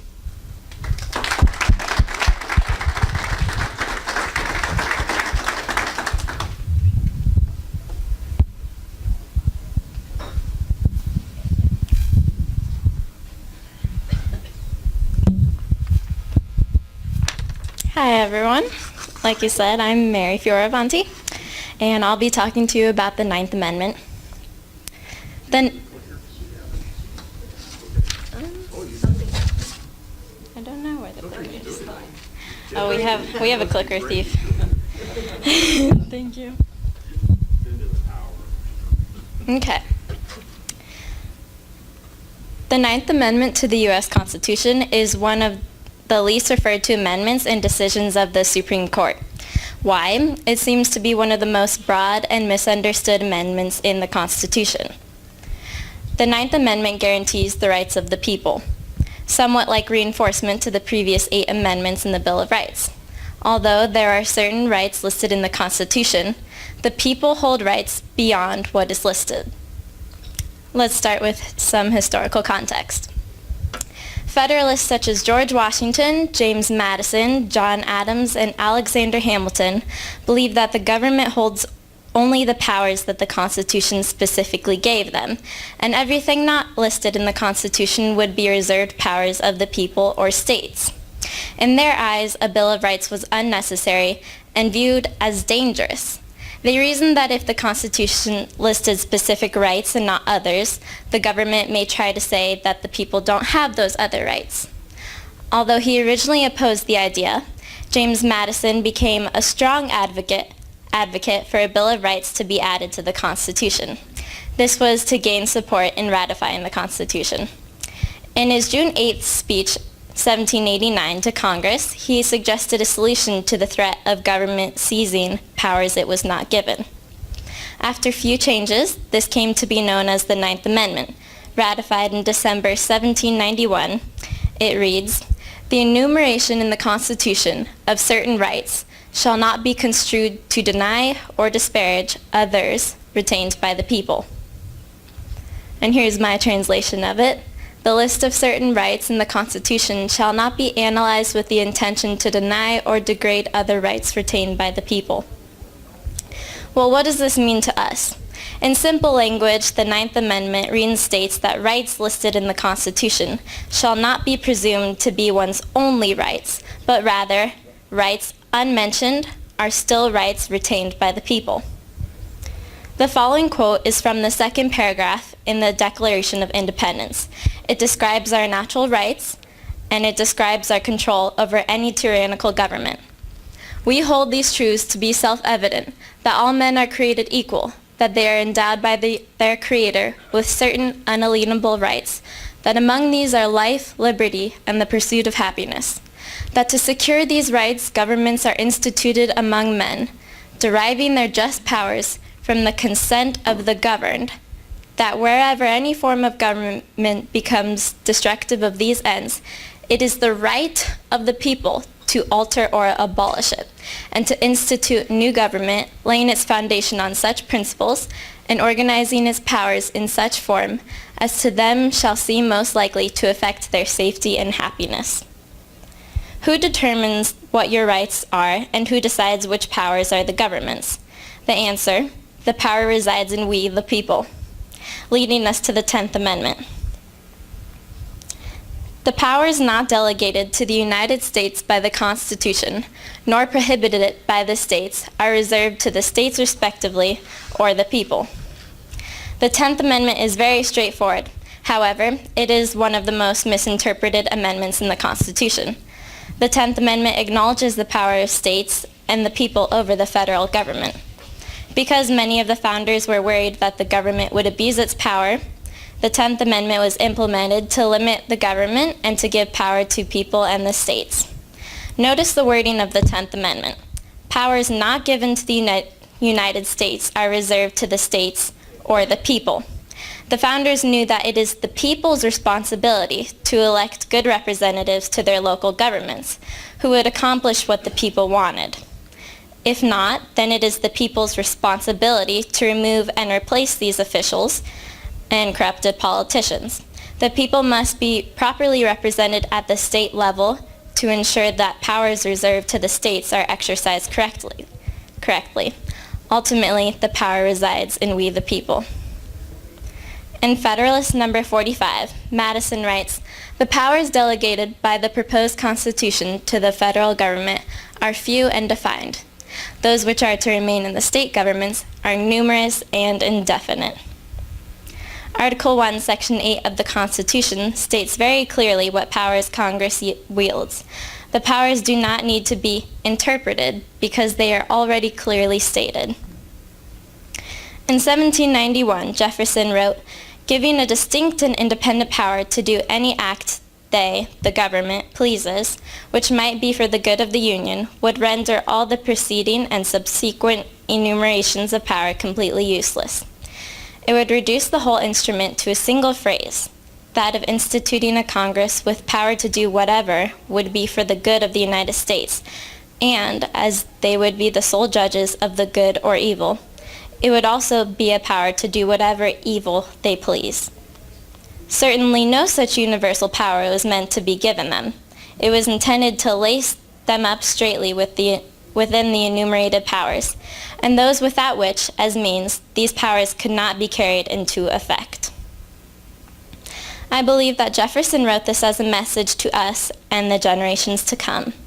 The power resides in us, the consent of the governed. As Edmund Burke said, quote, "The only thing necessary for evil to triumph is for good men to do nothing." End quote.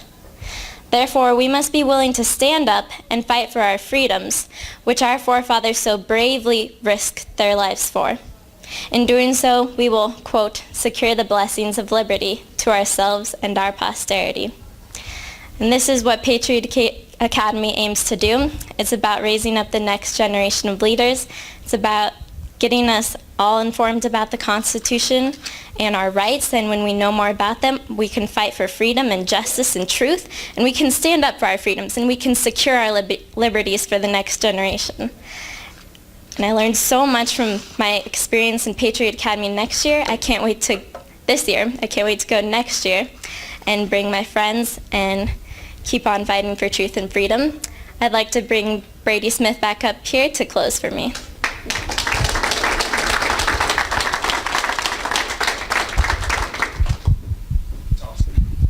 Thank you, Mary.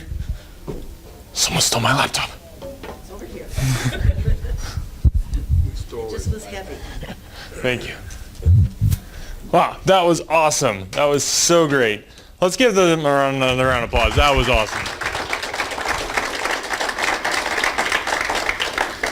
Did you guys learn something? That was great. It's been said, there we go, life is learning. When you cease to learn, you cease to live. What the Patriot Academy students gave you here tonight is just scratching the surface of all there is to learn about our Constitution, about our rights, about our government.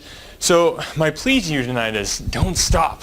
If you guys are here, I know that you're committed to learning, to educating yourself, to be as well informed as you can possibly be. So keep reading, keep thinking critically, keep examining these documents so you know your freedoms so you can defend them. These are our rights, and it's our duty. It is our duty to protect them, not only for ourselves. This is about the next generation. This is about those who are to come after us. Will they have the freedoms that we were able to enjoy?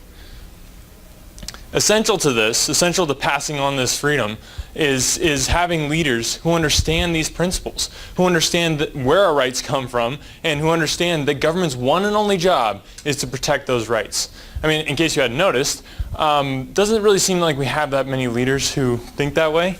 America just doesn't, despite the fact that it's their one and only job. They don't understand that protecting our rights is what government is supposed to do. I mean, you think about it. Elected officials, they don't take an oath to create more jobs.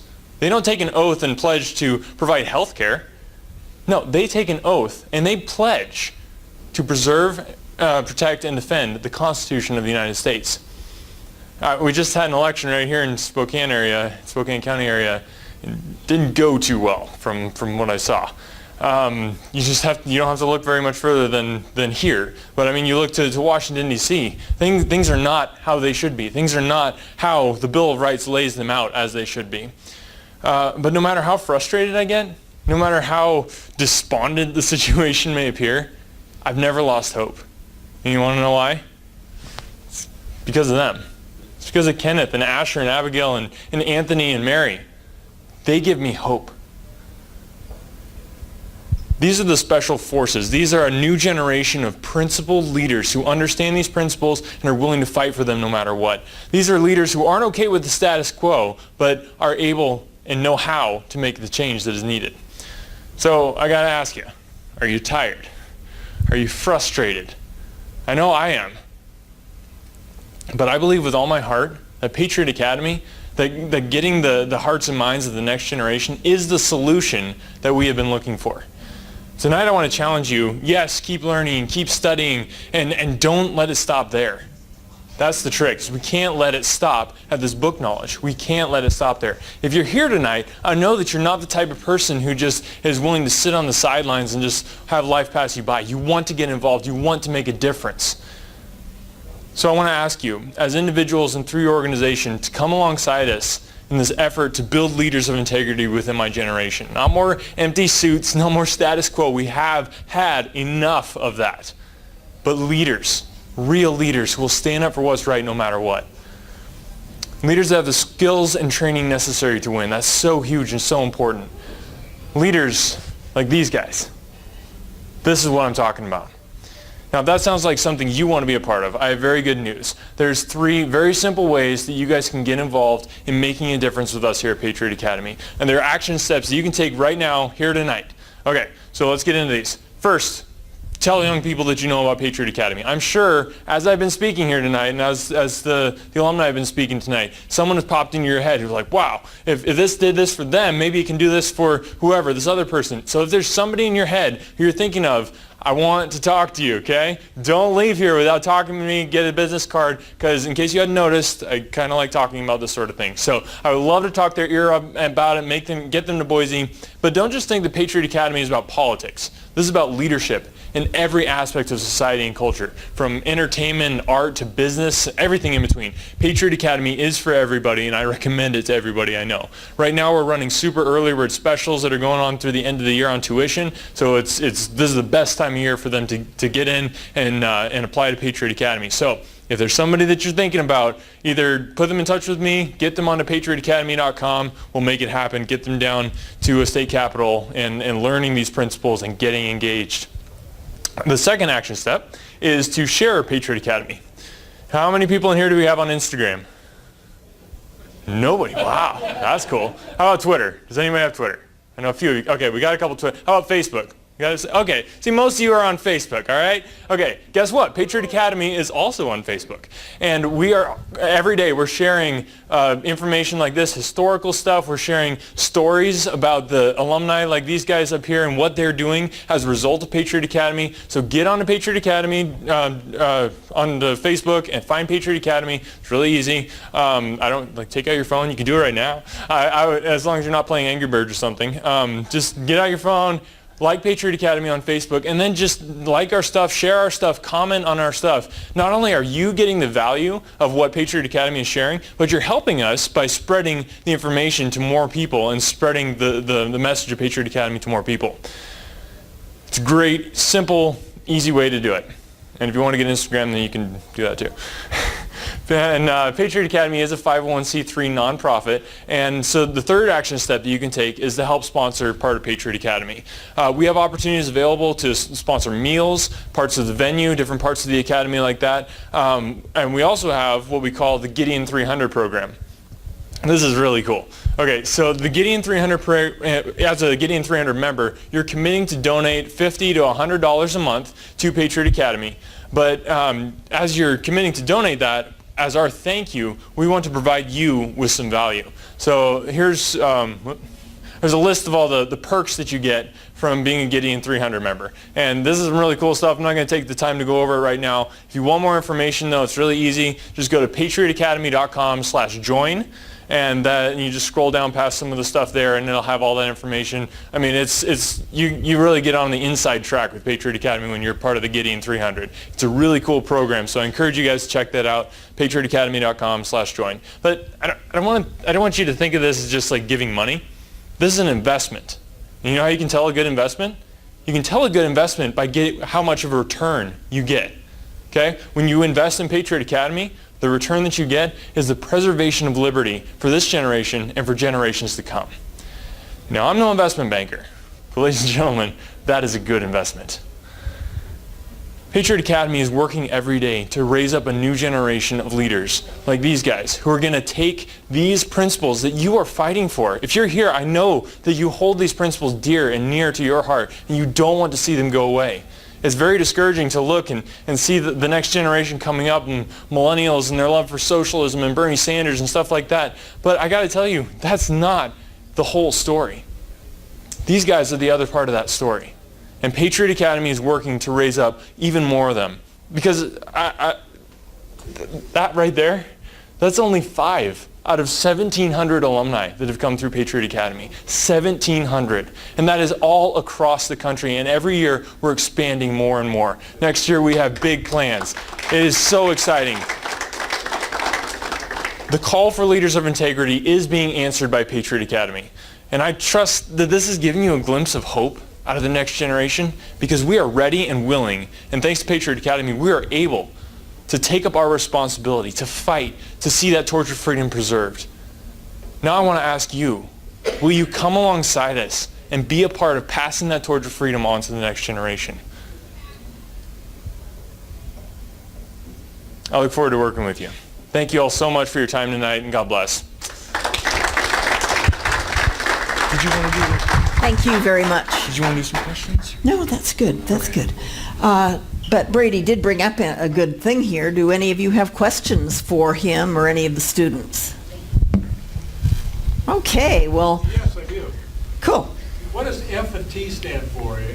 You told us that. On the lift principles? stood for, but Yeah. what does F and T stand for? Yeah, limited government, individual liberty, and free enterprise. Okay, free enterprise. And timeless truths. And what? Timeless truths. Yes, sir. Yeah. Great. All right. Okay, Thank you so super. much. We have a question over here. Sir. How many of your graduates have been elected into political positions? Okay, yeah, the question is how many Patriot Academy alumni have been elected to political positions. I couldn't give you an exact number, but I do know it's quite a few. I was just actually, part of my job is kind of interviewing some of the alumni and getting their stories and stuff. And we just had a young man who he was first elected in Montgomery County, Texas as a precinct chairman, and he was elected at 18. He has a 100% attendance record, and he's done all sorts of awesome stuff on promoting small limited government stuff. He just got re-elected to his position down there. So we got him. We got a couple state representatives. We got a state representative in South Carolina. We have quite a few local, like water board, that type of things, city councils, and all that sort of thing. So, and I think even cooler than that, though, because we've got enough politicians. We've got several Patriot Academy alumni who aren't just running for office, they're helping other people run for office. And I think that is just a beautiful thing, because they are vetting the candidates with the LIFT principles in mind and everything they learn at Patriot Academy, and then turning around, taking that, helping good candidates get elected. So the impact is really getting multiplied across the country. Anybody else have a question? Yeah. Is it like going to college? I mean, do you take other courses besides Constitution, like math, history? I mean. Okay, yeah. What's the curriculum? Yeah, so Patriot Academy is, at the regional academies, is a 3-day event. So they go down to the state capitol for 3 days, and the Texas one is a week long. So during that time, and you're right, not only do they study the Constitution, but they also study their communication skills. We have communication experts that are presenting on how to get up in front of a crowd and speak, as you saw tonight. And we also go into we have actual legislators that come and present on what it's like to actually be in the legislature and that sort of thing. So it goes beyond just the Constitution. They're actually learning all these other leadership skills that go along and help them promote what they learn there. And what states are you in now? I know it's Texas. Yeah, and so we got Texas, we got obviously right here in Idaho, yeah, or right over there in Idaho, I guess. Sorry, I'm from Idaho. That's all right. You guys just feel like home over here. Yeah, so Boise, Texas, we got Delaware, Florida, and Arizona. And next year it looks like we'll be expanding as well to Virginia. And on top of that... They need you. Yes, they do, very much so. Get right in there in the belly of the beast. On top of that, though, at our national academies, if like you're like, wow, this sounds cool, like I'd love to do that. Well, good news. If at the Texas Academy, we also run a citizen track. So anyone over the age of 25 who wants to attend and get this type of training, we offer that for the people over the age of 25. And then military veterans, we have a special track for them where they get to basically do the same sort of thing with an emphasis on running for office. So if you're a veteran or just over the age of 25 and this sounds like something you'd be interested in, we have programs for you as well. Yes, sir. You made a reference to developing communication skills. Do you have a specific program that you use to create these wonderful speakers? Is it, for example, Toastmasters program, or how do you do it? Yeah, that's a great question. We actually have our founder, his name is Rick Green. Some of you might have heard of him.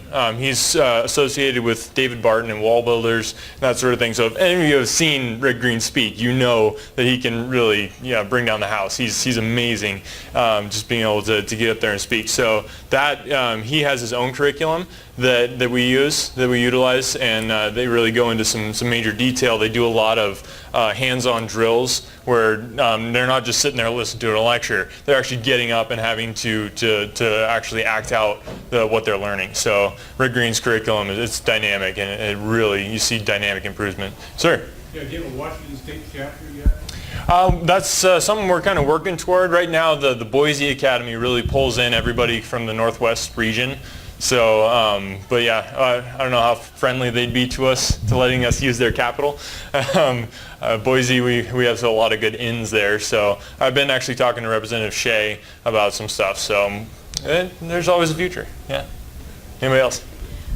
Are you affiliated, or do you know Elizabeth Hodge, Allen Hodge? I've heard of her, yes. They do similar work with younger children. Okay. And they go to Boise for the summer. Nice. In a summer institute, similar to what you're talking about. Yeah. No, Patriot Academy, we've had a lot of people who are like, oh, Generation Joshua, or that sounds like just like Boise State. And I'm like, okay. Yeah, you got to go. Because when we've had students who've been to Generation Joshua or Boise State or similar programs, and they leave the week and it's, that blew everything out of the water. Every single one, nobody who's gone, in other words, nobody's gone to Boise State has ever come to Patriot Academy and then gone back to Boise State that I know of. So we kind of like to tout that record. So, any other questions? All right. Well, again, thank you guys so much. Really appreciate it. Well, thank you very much.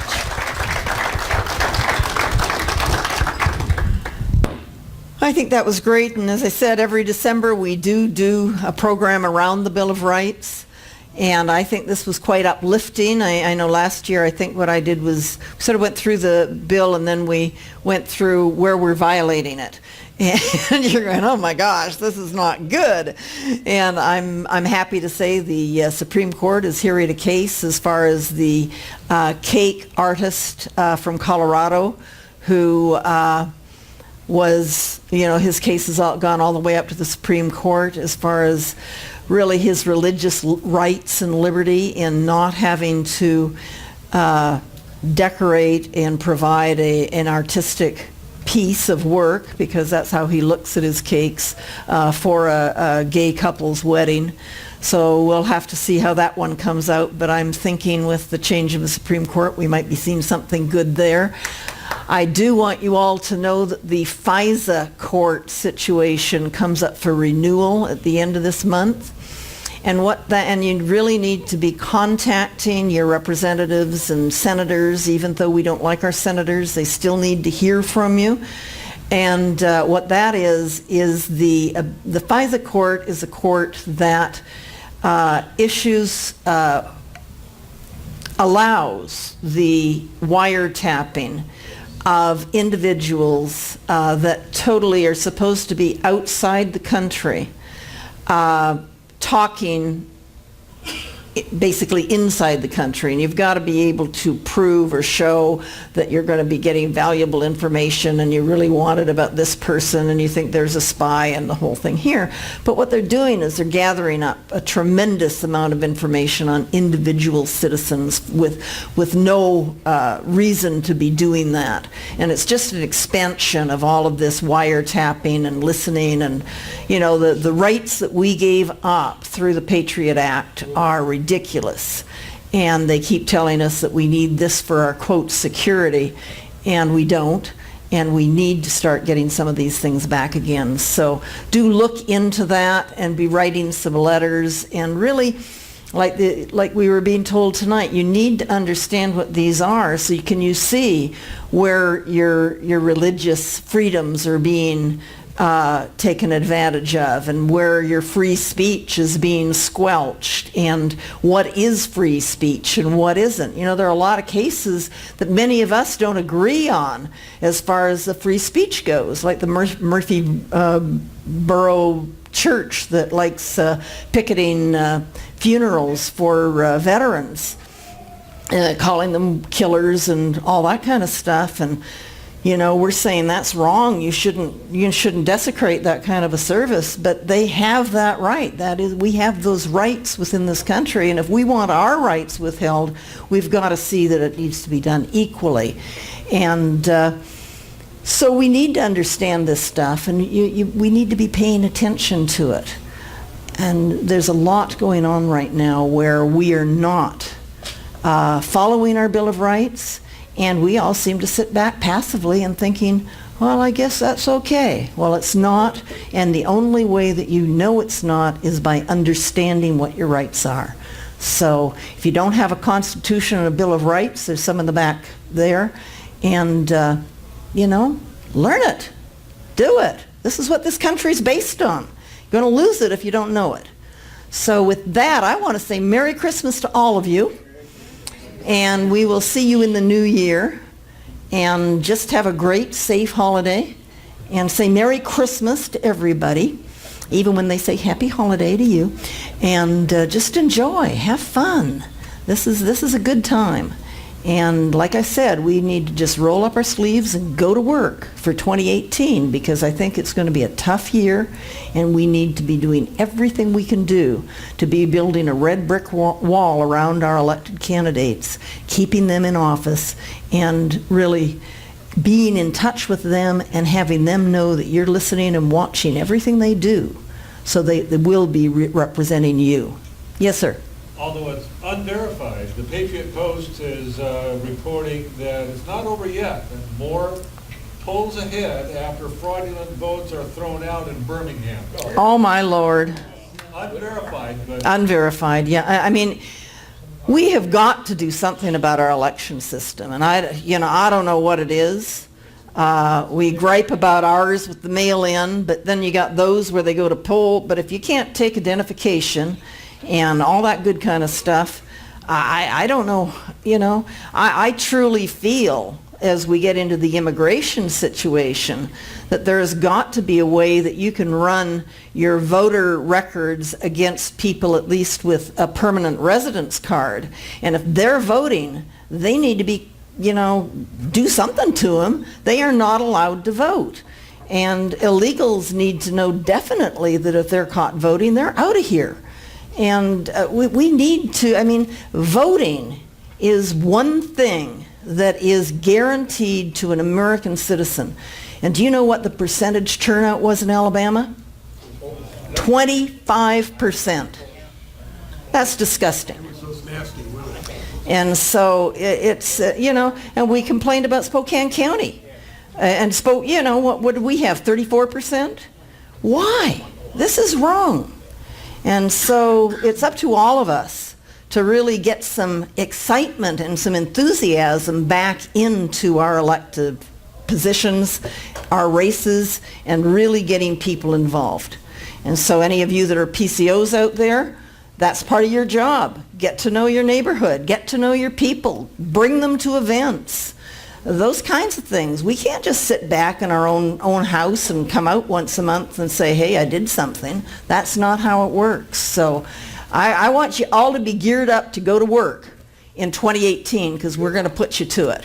So with that, Merry Christmas, Happy New Year. See you in January.